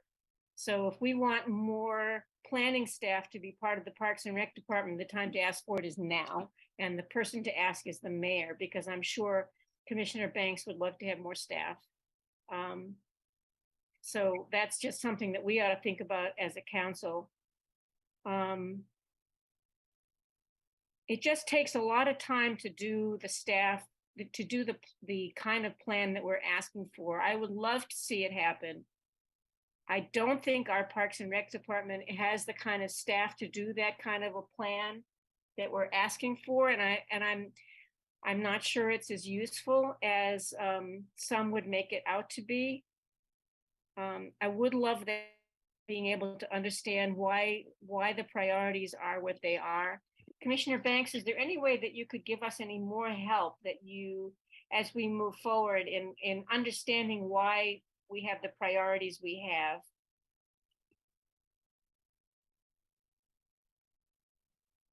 So I mean, to give an example of some of the things that we've brought forward, I'd say that we're looking at what is most impactful. And so, when we talk about the fields, I'm going to reference things like the lights and the turf, because those are adding on significant amount of use time. Those are adding on to turf fields that are available in any weather condition and don't have to be closed down. They can take the impacts of that amount of use. We've also highlighted things that are an expansion. So to give an example would be the Burr Elementary Fields project, because that is going to create fields where we don't have fields. So we've really started just looking at what are the most impactful. When you talk about the playgrounds, we're looking at accessibility improvements.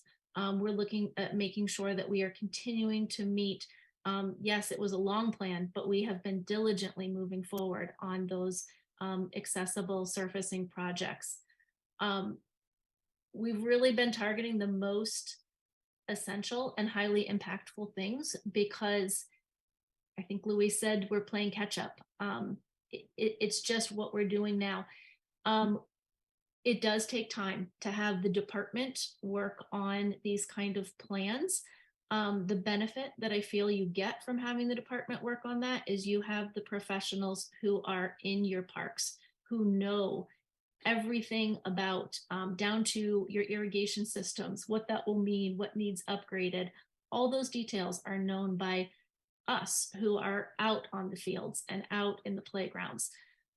To bring in a consultant, you mentioned the cost, and that's certainly one thing to consider. Do we want to spend the money on that? But you also have to think, do we want to pause the actual projects that have been able to be brought forward? And so I think we've made a choice to try to move forward with the projects that we can right now. We've been in a very fortunate situation to have additional funding sources that won't be available to us forever.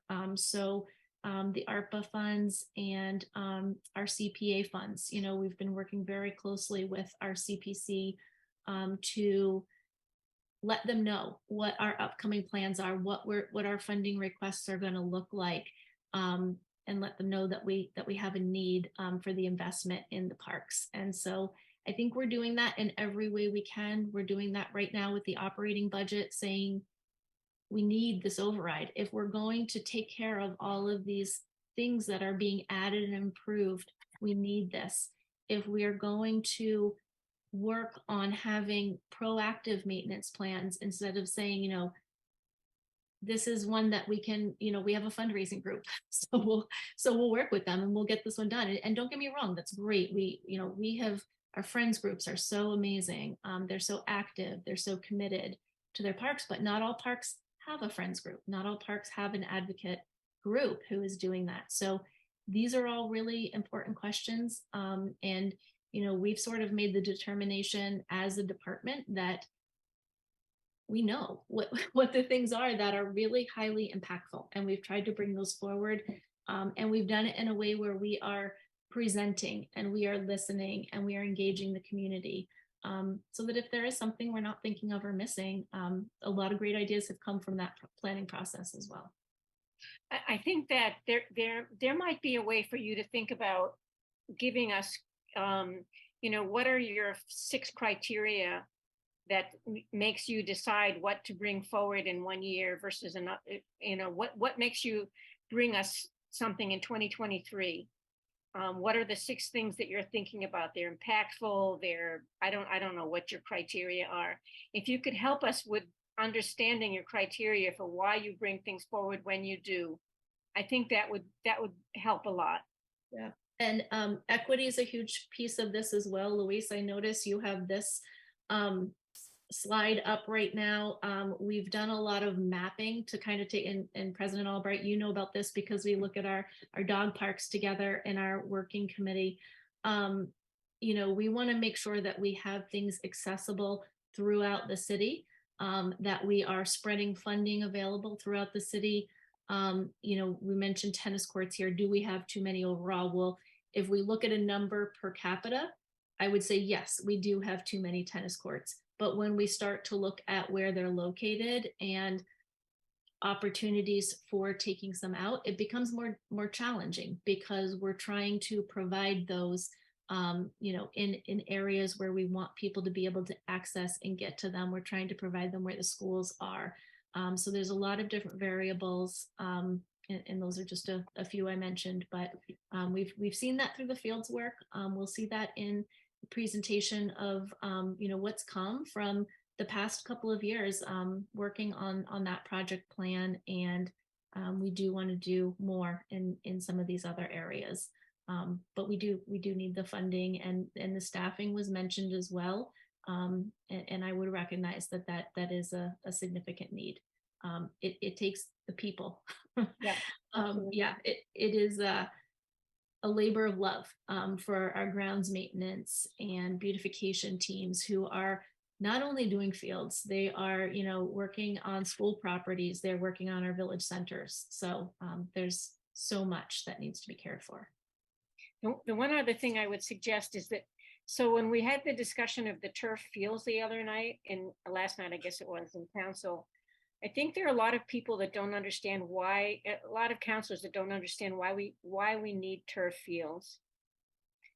I think, and I wanted to say last night, aside from annexing land from Wellesley, Watertown, Brookline, Boston, the only way to make, have us not have the need to add more turf fields is to get more land for fields.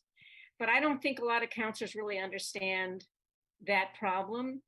And at some point, some kind of a memo about, that you have to let grass fields rest periodically and turf fields that you don't have to do that. I think that kind of information provided to the council would help a lot. We'll incorporate that into our next presentation that will be focused on the athletic fields. Those are a very important piece of what we're doing because they are, located at the high schools. They are able to be used for 3 times as many hours as a grass field. And they're allowing us to put those high impact use on there, protect our grass fields. But you will also see that we are recommending expansions to grass fields. We are recommending taking care of our grass fields. So we're certainly not saying that grass fields aren't important too, but we need to see that balance. And that need is really about serving the communities that we serve. So, looking to make sure all of our athletes are able to get out on those fields the amount of time that they need to be out there. Well, I want to thank you for all of, the charts that you provided tonight are going in the right direction. And I think you are going in the right direction in providing us the data that we need. And I know how difficult that is given the staff that you have. So thank you very much. I think Luis mentioned website management as part of his new division's tasks. And we've really been trying to pull all this information together and keep it organized and all available there. It's a lot to look through. So we're always happy to answer an email and send somebody a link to exactly where they can find that information. But yeah, there's been a lot of work that has happened and has been put together. And that's where that's all housed on the Parks Projects website. All right, you're all set? Yep, thank you. Great, thank you. I have Councilor Greenberg followed by Wright. Councilor Greenberg. Oh, thank you, Mr. Chair. I first wanted to express my appreciation to Commissioner Banks and her team, working on the community garden with Luis and his team. I just have a great appreciation for what you do and how hard you work and what you guys have accomplished. Luis and others have always been available and responsive to emails and requests, despite how busy you are and how many other projects are going on at the same time. I just find that your staff has accomplished so much since you and your team have started. Compared to when I was first became a counselor in 2018, I have to say this is such improvement in what the Parks and Rec department has done in the past couple of years compared to back in 2018. It really is a change, a world change. And I really, really appreciate all you do with your limited staff and limited funding. I understand that it's challenging to come up with a plan of priorities, most likely because of the funding and the variety of sources of funding. You have CPA, you have friends groups, you have ARPA funds, you have the city budget, then you have perhaps state funding. So I can understand how it would be difficult to prioritize these projects, not knowing if the funding will be available or where it will be coming and when it will be coming. So I understand that. And I know a lot of it is driven because we have councilors pushing for certain projects in certain areas and not pushing for projects in other areas. So I think, you know, the squeaky wheel gets the grease in that case. And I can understand how that would change priorities for the department. So I completely understand why a plan that's being requested would be very, very challenging. And I don't have a solution for that. And I understand because of your limited staff that it would be extremely difficult to do. But do you agree, Commissioner, that it's the variety of funding sources that make it an obstacle to come up with a clear plan?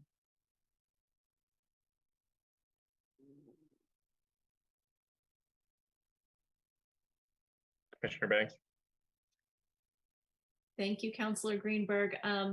You know, we were recently at Pellegrini and we were looking at, you know, that particular park, and we do have lists that we use. And I brought a copy of the list of what what we felt were the most needed items. So, you know, our department has all of that information. We can provide it.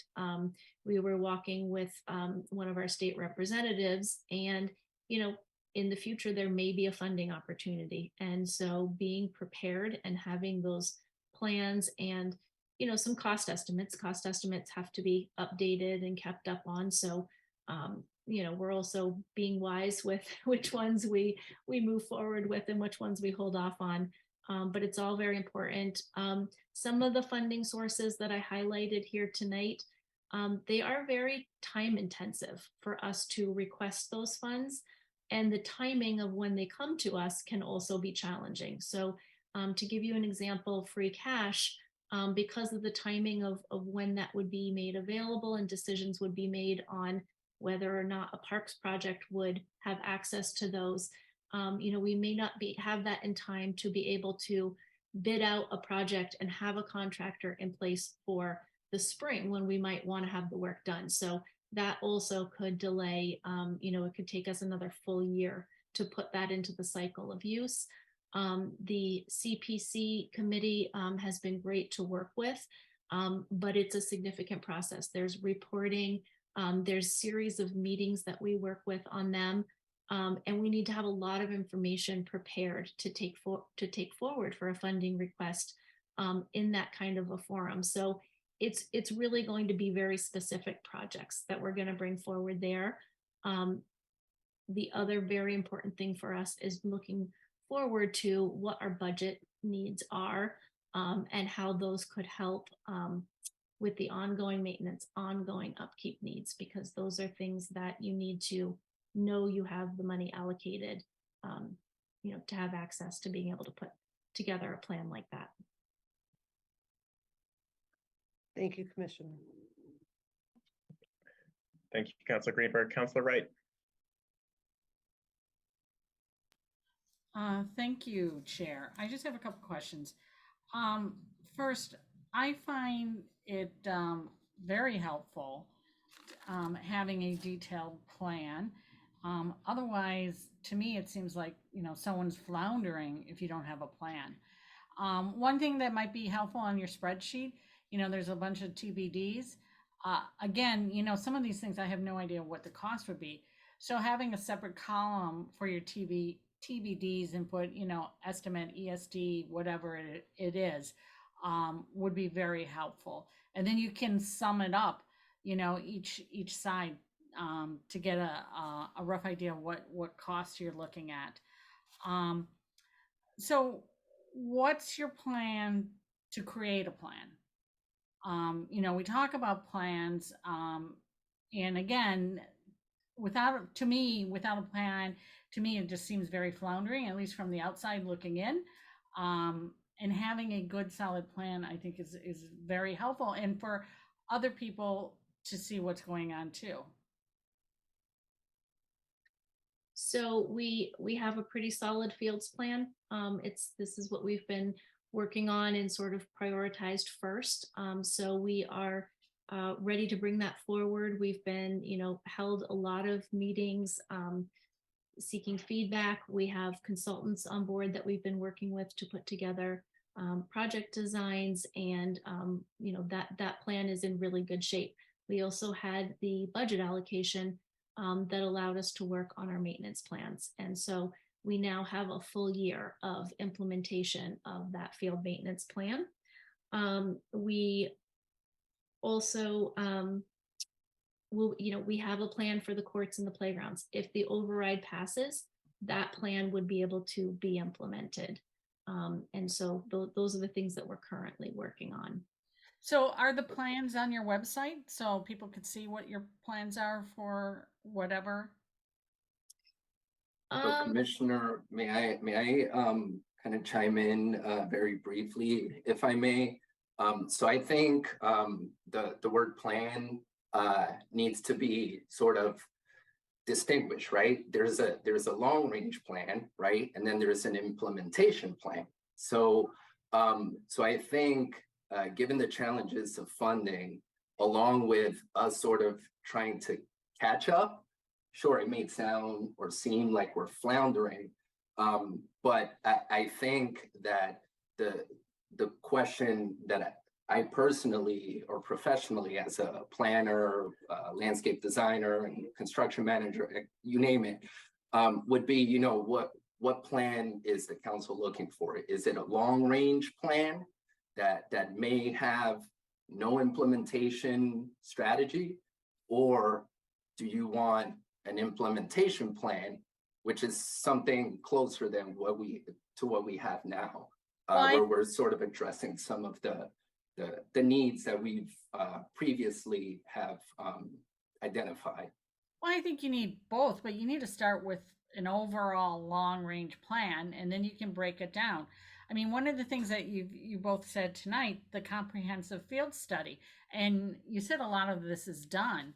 So it would be great, whatever is done, even the pieces and stuff, have it on your website so other people can see that data, because you say a lot of it's done, but we're not seeing anything. And again, this is just from my perspective, it just feels like there's floundering going on because you're not really seeing any of the results that you've already completed certain things. And even though, once you have a complete plan, yes, come back to the city council, but as you finish different parts of it, it should be up on the website. Councilor Wright, so all of the fields information is on our website. It's on the Fields Committee webpage. Okay. And I would say for courts and playgrounds, for what we're working on for the override, it's pretty simple. We know how many assets we have. We know how often those need to be replaced or significant work to be done on them. So, when you're talking about courts, we're looking at, with this budget increase, we'd be able to do 4 courts per year, full resurfacing. And that would also leave enough funds to be able to keep up with crack repairs so that we don't have more significant crack repairs after we go through the freeze thaw cycles. With playgrounds, we'd be looking to do 2 playgrounds per year. So it's. And having that somewhere, because I didn't know about, you're going to try to do 2 playgrounds a year, but having that somewhere, I think would be very helpful. Right. And that's what we're working on right now with this override proposal. And then my next thing is, when you're doing a needs analysis or whatever about the playing fields, I think you should also group or have a separate category of non-Newton teams that you're renting to outside people, and how many hours, I don't know how you're doing this, how many hours a week or a month or whatever, and the type of sport and what's being and how that use is on the playing fields, because I think the Newton residents come first with the fields, and if we have excess capacity, which I hear from other teams that they have to rent out other fields because they don't have excess capacity here, but yet you're renting out to non-Newton organizations, or maybe it's only a small percentage of them are Newton residents versus other ones with the children, that which is 100% Newton residents. So when you are going to look through that, I think there should be an additional category of completely non-Newton teams or partially Newton teams, and how much they do use the fields.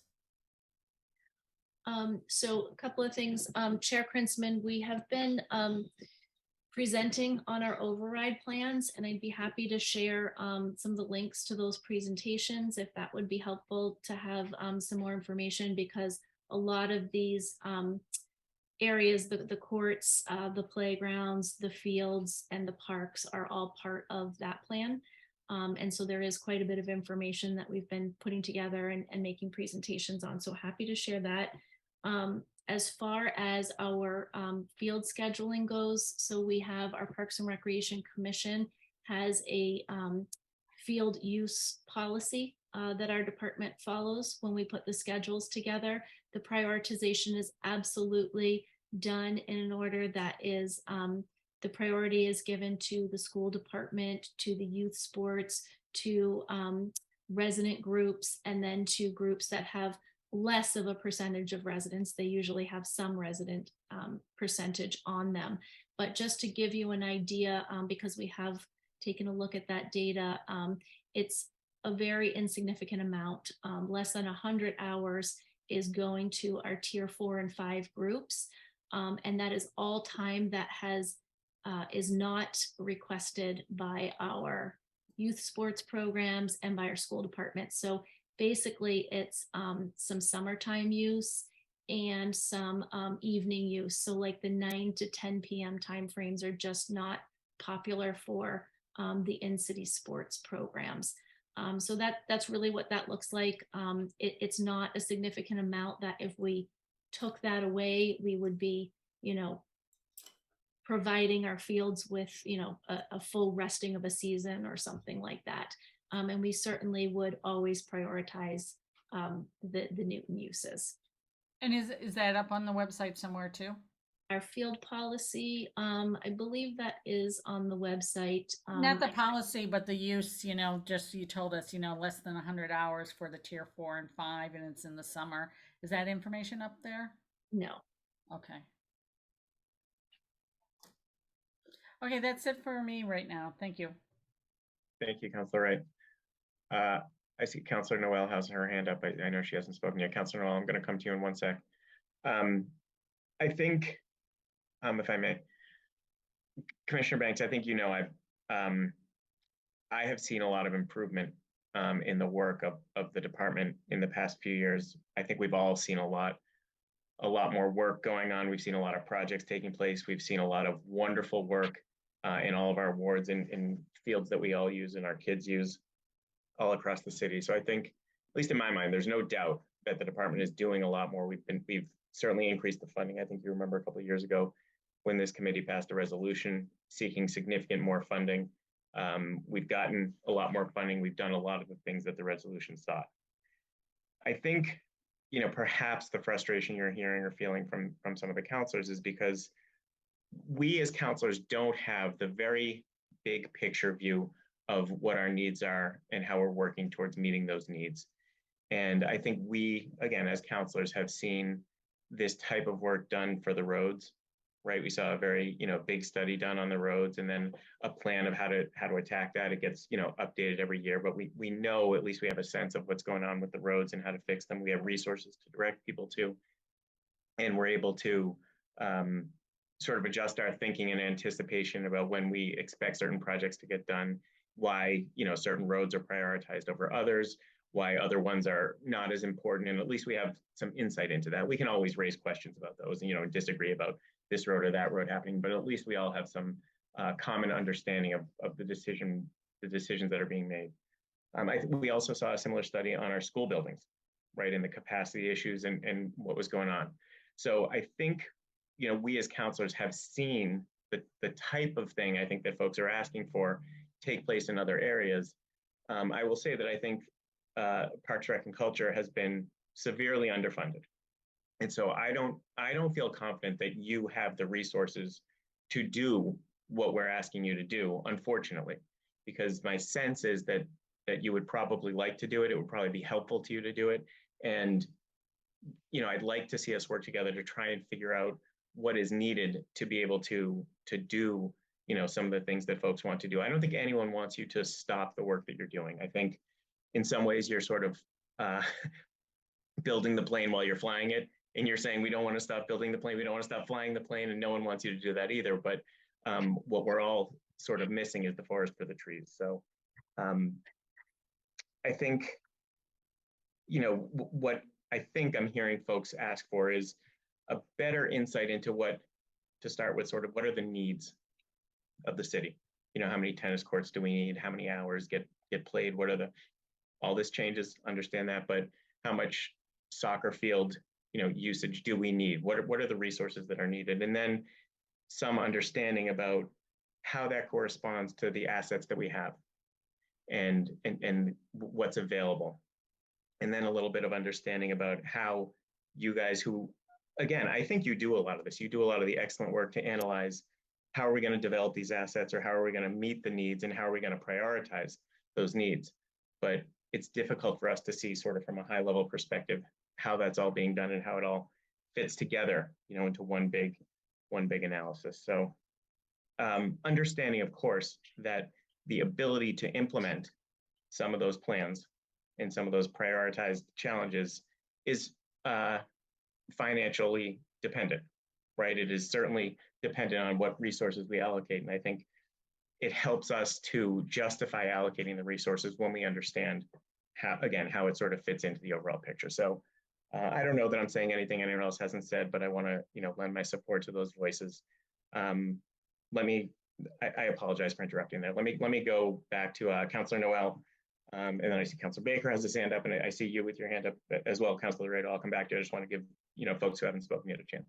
So, Councillor Noel. Thank you so much, Chair Krinsman. So, I think Chair Krinsman was, trying to remind us of some of the strengths. I do want to say, I literally am like burning with uncomfortableness over the way in which we sometimes participate in these meetings. I think that Parks and Rec, I think that Programs and Services has a role to play here in terms of oversight, and maybe we have some legitimate concerns. But as soon as we start a conversation in a public meeting, telling two professionals who spend so many nights on Zoom, so much time away from their family, so much time doing so much that they are floundering in their job, I don't understand who we think we are. I've never seen so much work come out of a department. And so I just want to take a step back on a couple of pieces. We seem to be just generally confused about how Parks and Rec works and what's happening. We are a city that is predominantly led by a mayoral form of government. So the Parks and Rec department roll up to the mayor. So if we don't like the way things are playing out, I understand that we have an oversight role, but that leadership is coming down from the mayor. So then asking ourselves, why is there a caterpillar in the middle of a park when we need a turf field? If you've ever managed a nonprofit or anything on a limited budget, a state government, they deal with a budget from year to year. So we vote on a budget in May, we stretch that out until June, and then Parks and Rec gets told how much money they have, and they have 12 months to spend it and 12 months to figure it out. And so what they do is they have planned projects. They react to a crisis, because when someone's unsafe or there's danger, they've got to immediately put money there. And then if a gift shows up, like a bronze caterpillar, they pivot again and they take the gift, because that's what we do. That's how you run a department that's either on state money or nonprofit money. So this idea, we've already said that this is grossly underfunded. I have watched these folks get disparaged and lambasted on citywide listservs. I have watched them night after night sit on these meetings. We have lost department heads because of how rude we are and how our style is just to interrogate folks at these meetings and try to create some shame or some gotcha moments.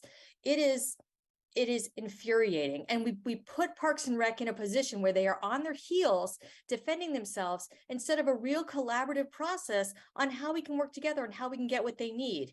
Now, I've just explained some of the limitations to a grand plan where we've got crises, we've got unexpected gifts, and we've got fluctuating budgets. But if we really want a comprehensive plan, I agree with Councillor Albright that that's a separate funding issue, that we put forth a comprehensive plan. But if we really want to collaborate with department heads and get what we want, I'm going to encourage my colleagues to change their tone, change the way in which they approach this. These are civil servants and they are leaving. They are leaving our city because of the level of aggression they receive, not only from our constituents, but from us in public meetings. And we need to figure out a way to communicate more collaboratively. And I cannot believe all the work coming out of Parks and Rec. And could, are there more things we want? Sure, but we've lost our opportunity to be collaborative in this conversation just by our tone and tenor. Thank you. Thank you, Councillor Noel. Let me quickly welcome Councillor Maliki, who has joined the meeting. Councillor Baker. Thank you. I'm going to ask a specific question, but I just want to comment to Councillor Noel. I understand the perspective you bring, and you have a really valuable perspective having worked in a nonprofit, and I appreciate it very much. I just want to say that from my perspective, and certainly the members of the department can speak for themselves, offline or otherwise, the kind of questions that are being asked are part of our public oversight function. And I don't necessarily see them as a problem of tone. I think there are legitimate issues about how we spend public money and how do we make decisions about how we spend the money that is requested of us. So I understand that sometimes these may seem adversarial, but I think they're also positive in a sense of bringing out questions that the chair has articulated quite well, I think, are what we would like to be able to have, which is a sense that the Parks and Recreation Department can up its game even beyond what it's already doing. And we applaud all of that by having plans that are similar to what we have from DPW. And I think that's a possibility that we certainly ought to explore. And hopefully it'll result in the kind of collaboration that you described that is really so positive. So I think there's a lot of opportunity for useful input from everybody here, and I hope that can continue. Aside from that sort of historical perspective, I just want to say, Commissioner, there is some plans that have been done on a site-specific basis, and I know that when the Wobbin Hill Reservoir was done, and again, you pointed to that as a completed project, there was a second stage that had been anticipated as part of the planning process by Winston Sampson, and that is not in your list, and it's certainly, I hope, is one that sometimes can be considered because it just is emblematic of the kind of work that has been done before. We hope doesn't get sort of lost because of just the oppressive events. And I hope that you might be able to take a look at that and the open space coordinator take a look at that as well. But that's a specific site, but I just use it as an illustration of where we've done some homework in the past that I hope can be continued. So I want to say I appreciate the work that you've done. I think that you wouldn't get the questions you did unless we felt that there was even more opportunity to succeed, and we hope that you can do that. Thank you.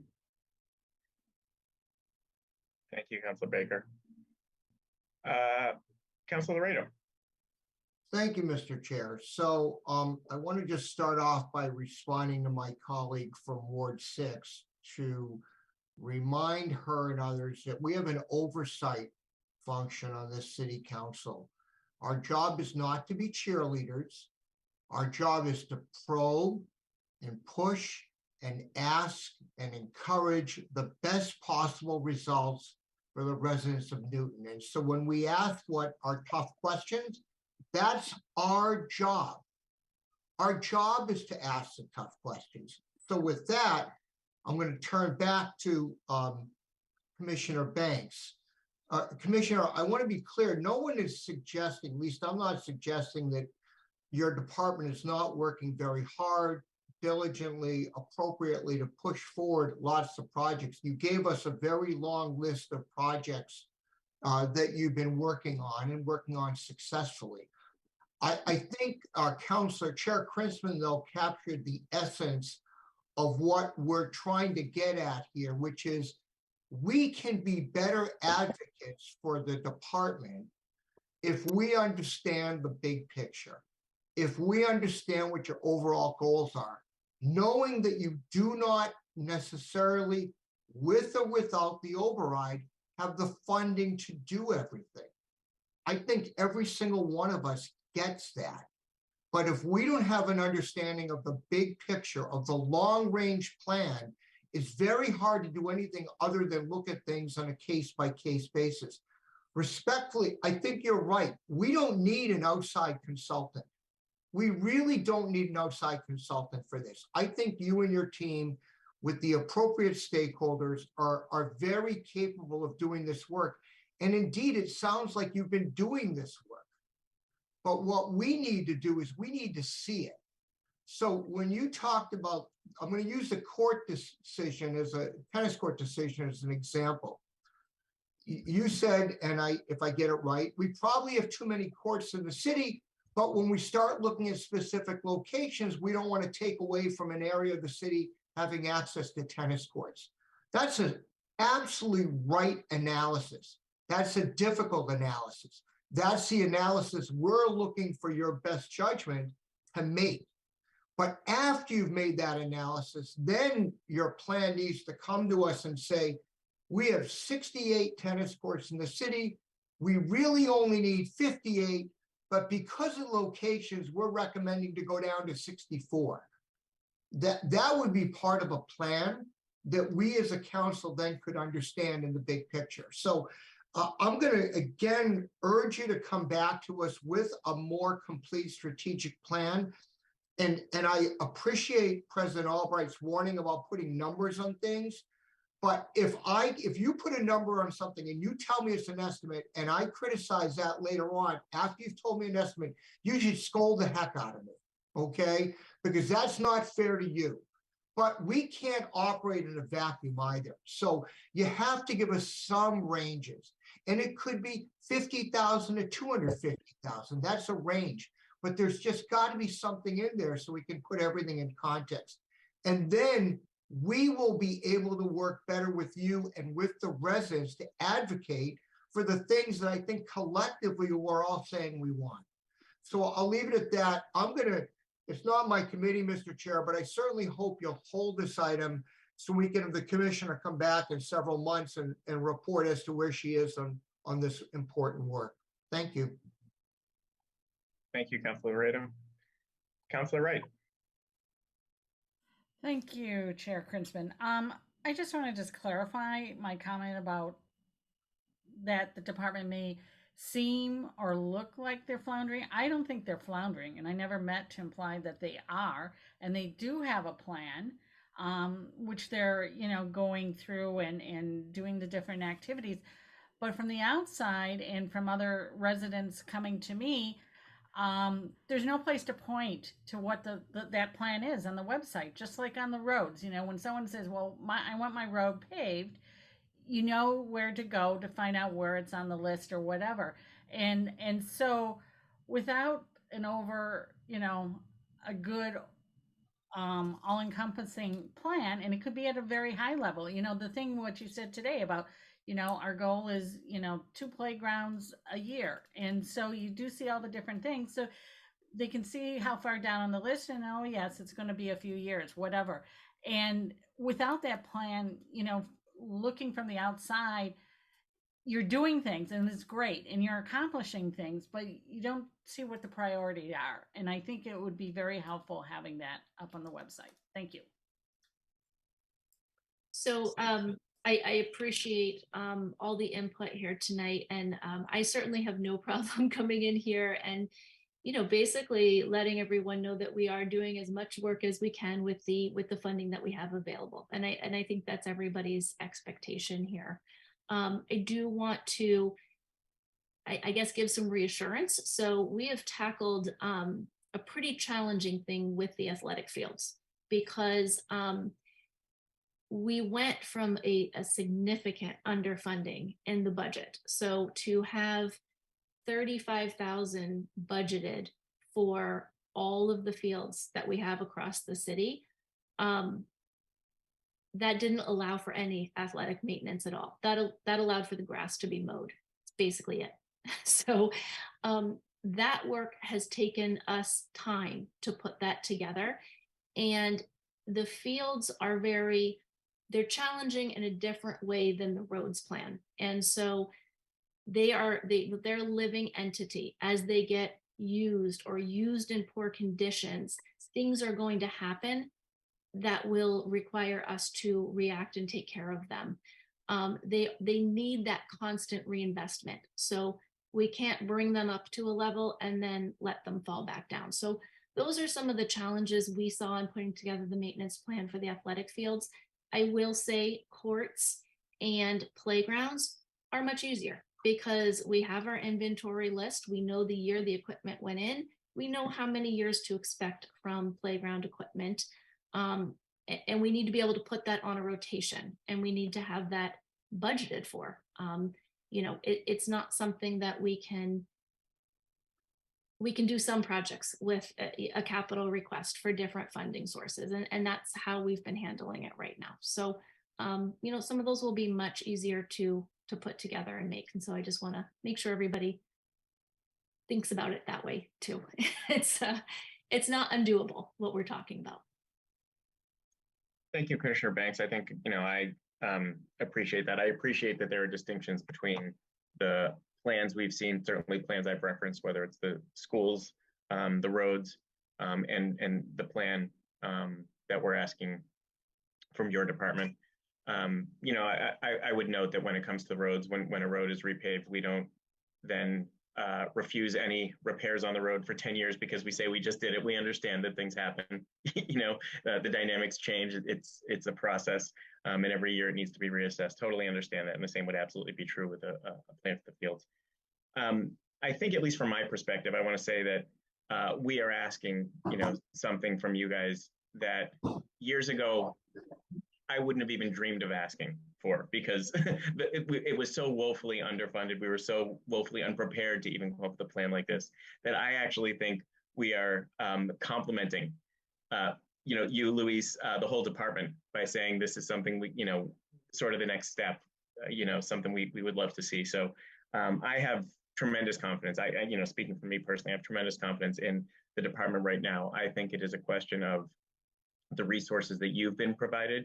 I think you have the expertise, but I don't think you have the resources at the moment of the time, or the resources, both manpower, man and woman power, person power, or the time to do the type of thing we're looking for. So I suspect that we might need some consulting help, but I defer to you guys to, tell us what it is that you would need to do, some of the things we're asking for.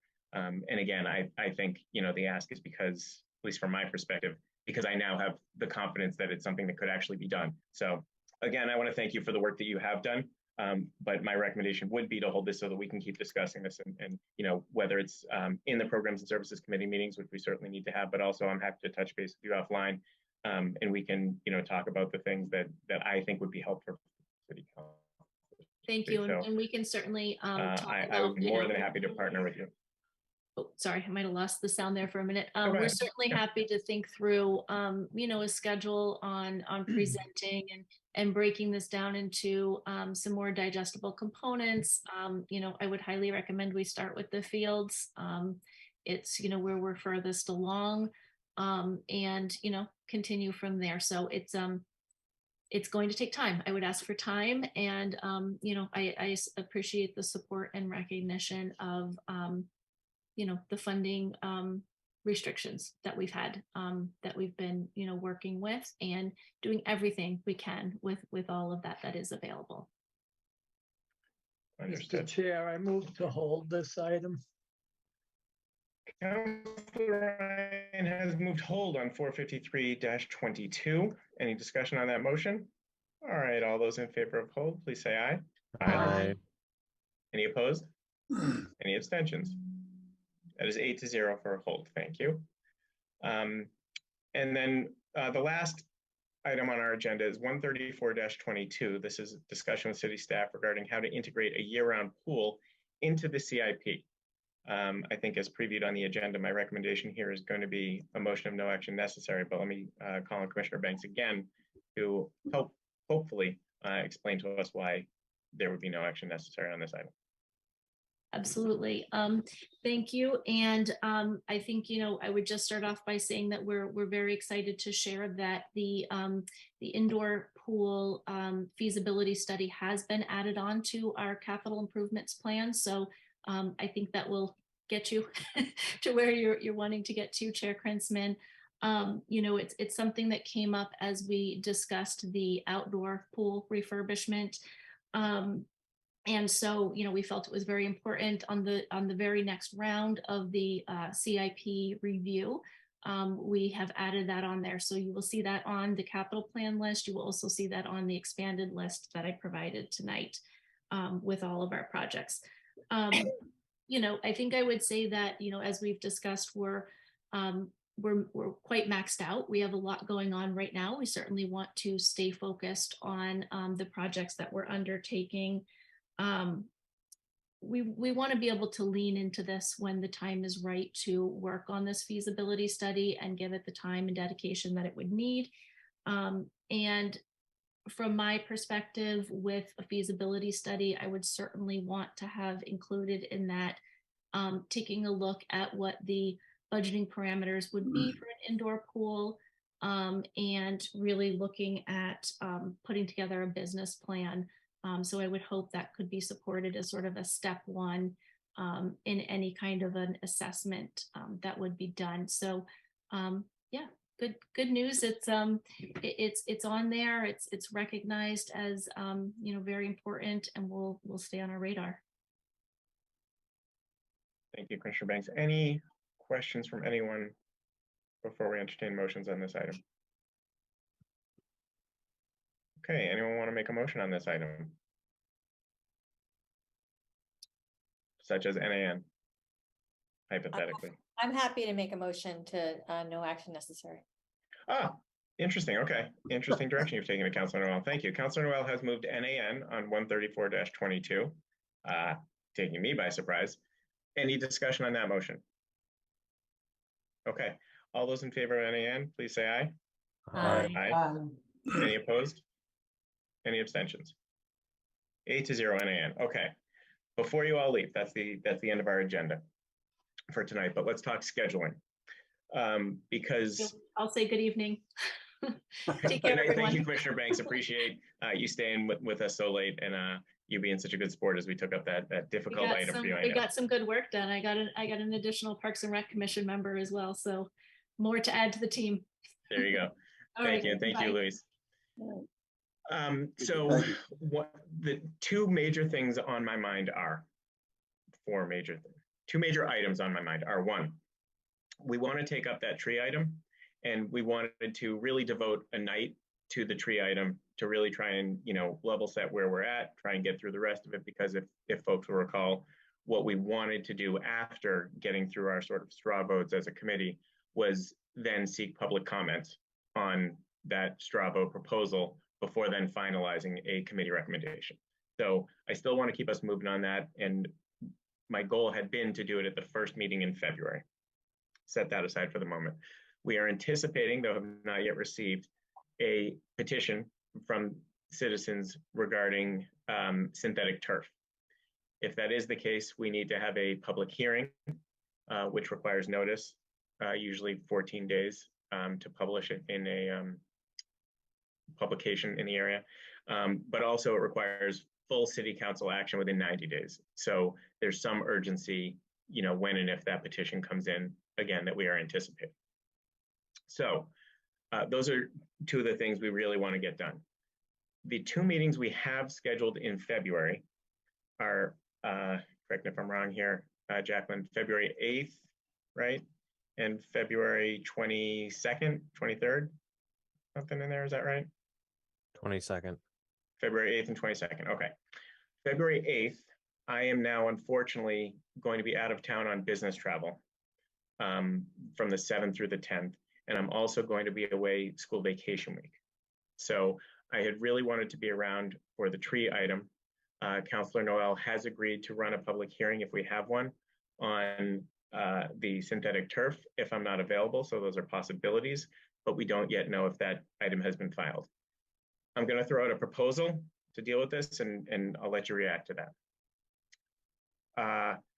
We could, instead of meeting at our regular time in the month of February, we could meet on Thursdays. We could pick 2 Thursdays, for example, the 2nd and the 16th, if folks are available. And then we would at least have time set aside both for the public hearing on the petition, should there be one, and to set aside a night for trees when I would be available to chair. I apologize for the inconvenience. I know this is just me, but I do feel some ownership over this, and I would like to be around to see it through. So I would ask if folks are available those 2 nights. Again, I know it's 2 nights that we don't usually meet. I'm willing to cancel the other nights and schedule those, so I just have you for 2 nights in February. Councillor Baker. You're on mute, sir. I can't be there the 16th. I'll be traveling too, so I'll be out. I just wanted to say that night. The other is an option, but not that. Okay. Any other members of the committee have any availability or no availability at those times? I cannot be there on the 16th. I'm going to be out of town. I can be at both. Okay. I can be at both.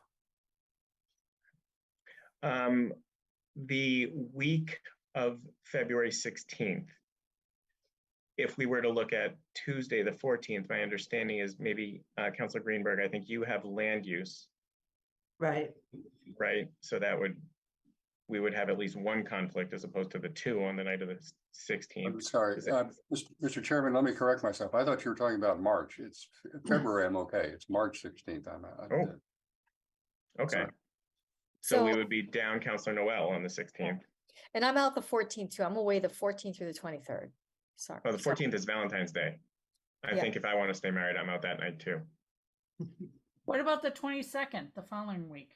That one. So that's school break week. I'm away that whole week. Oh, that's school break. Okay. Yeah, and I think a bunch of people are. Okay. I may be wrong about that, but I think a few people are. Councilor Maliki, I'm glad you're still here. I know the tree item is of importance to you. Are you around that week, the week of the 15th, the teen week? I have no plans to go anywhere out of town. I'd like to go down to Taos, but the plane industry is so messed up, I hesitate to book anything. Perfect. But yeah. Okay, Councilor Noel, how offended are you going to be if we proceed on the 16th of February? Or would you be relieved? I can make peace with that. Okay, so then I guess my inclination, and please, object now or forever hold your peace, or at least for a month hold your peace, would be to cancel our 2 regularly scheduled meetings and meet on the 2nd and the 16th. We will plan to do trees one night, and we will hold the other night for a public hearing on the petition if we need it, and if not, I'll try to work with Jacqueline to repurpose it. Does that sound okay to people? I have a quick question. Sure, Councilor. Are you anticipating any other agenda items that would be more minor ones? Because I'm just thinking like we might want to have those in reserve, not for the major items, but just, if there's a few really routine items where like we only need 4 of us to deal with it or something. Yeah, Jacqueline, you'll have to remind me. I know we had talked about doing some things in February. I'm putting you on the spot here, but do you remember offhand what they were that we had talked about doing at the 2nd meeting in February when we had thought the first one would be trees? Yes, we had discussed potential continuation of our discussion on the limited service pregnancy centers, as well as beginning discussion on the abandoned home item. The exact docket number is escaping me at the moment. But we were waiting on some city departments to make sure they were ready, but we thought they'd be ready in February, right? I believe so. I can check my notes and get back to committee members. So maybe we can see if the departments would be ready by the 16th, and then we can try and do trees on the 2nd. And on the 16th, we would tentatively have a public hearing should we need it. and then see about abandoned buildings. I suspect there's gonna be a lot of people, if we have that hearing, we'll have a lot of the environmental people and we'll have the athletic people. There'll be a lot of people. It's one of the reasons why I like the 16th better for that, because we'll have a little bit of time to prepare and see if the petition comes in, and give us time to both notice the hearing and you know, I'm not sure. I don't think it's wise to schedule other things the night of the public hearing. I think we should set that night aside for just a public hearing. But I think maybe Councilor Humphrey's point was that if the public hearing doesn't take place, we should have things in the can ready to go. Is it?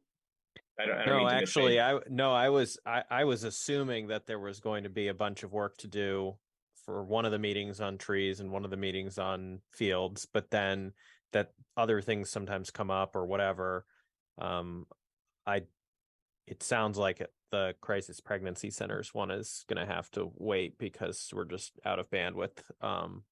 But you know, like there had been, for example, there had been some earlier meetings where we had like tentatively put the tree thing on, but then there were some other things, and none of those things were necessarily particularly like challenging items that took a lot of time. They were, you know, routine appointments and things like that, where there's not really going to be that much objection happening. And, you know, those are the type of things that you could have 4 or 5 of us knock out in 15 or 20 minutes on the regularly scheduled day, and then not have to worry about them potentially conflicting with the other stuff.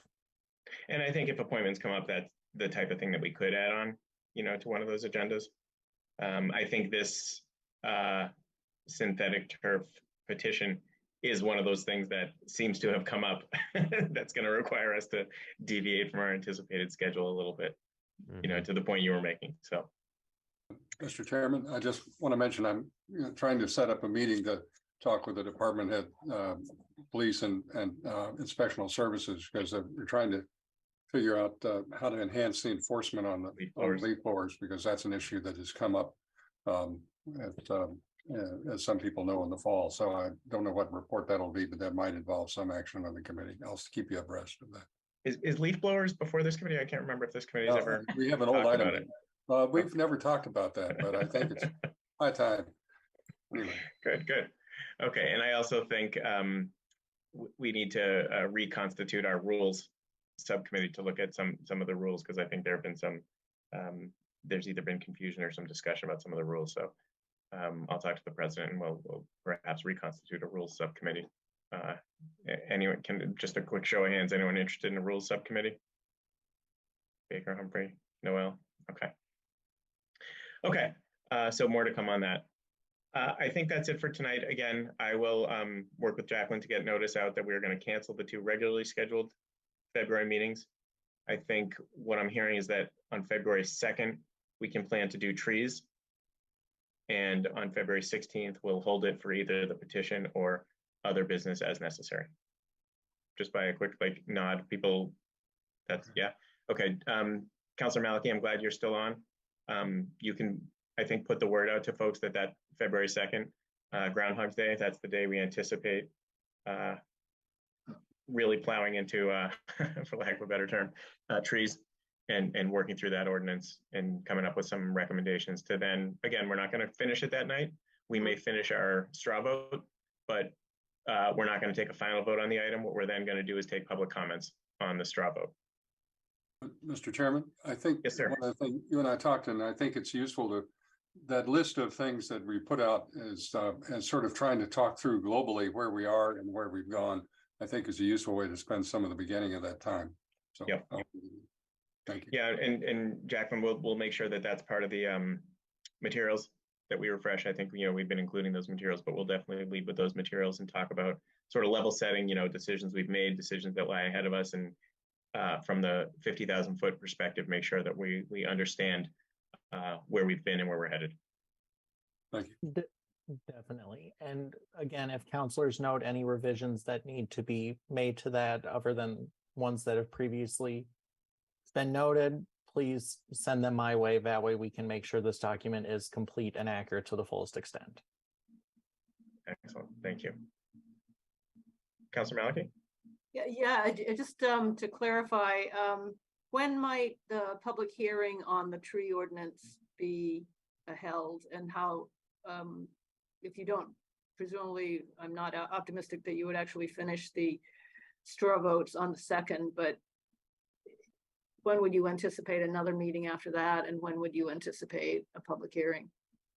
I've had a lot of difficulty sticking to promises on scheduling, so I don't want to say when that I'm not public going to hold comment period will be. you. Just So curious if you had an idea. Yeah, I think we need to get to the straw vote portion.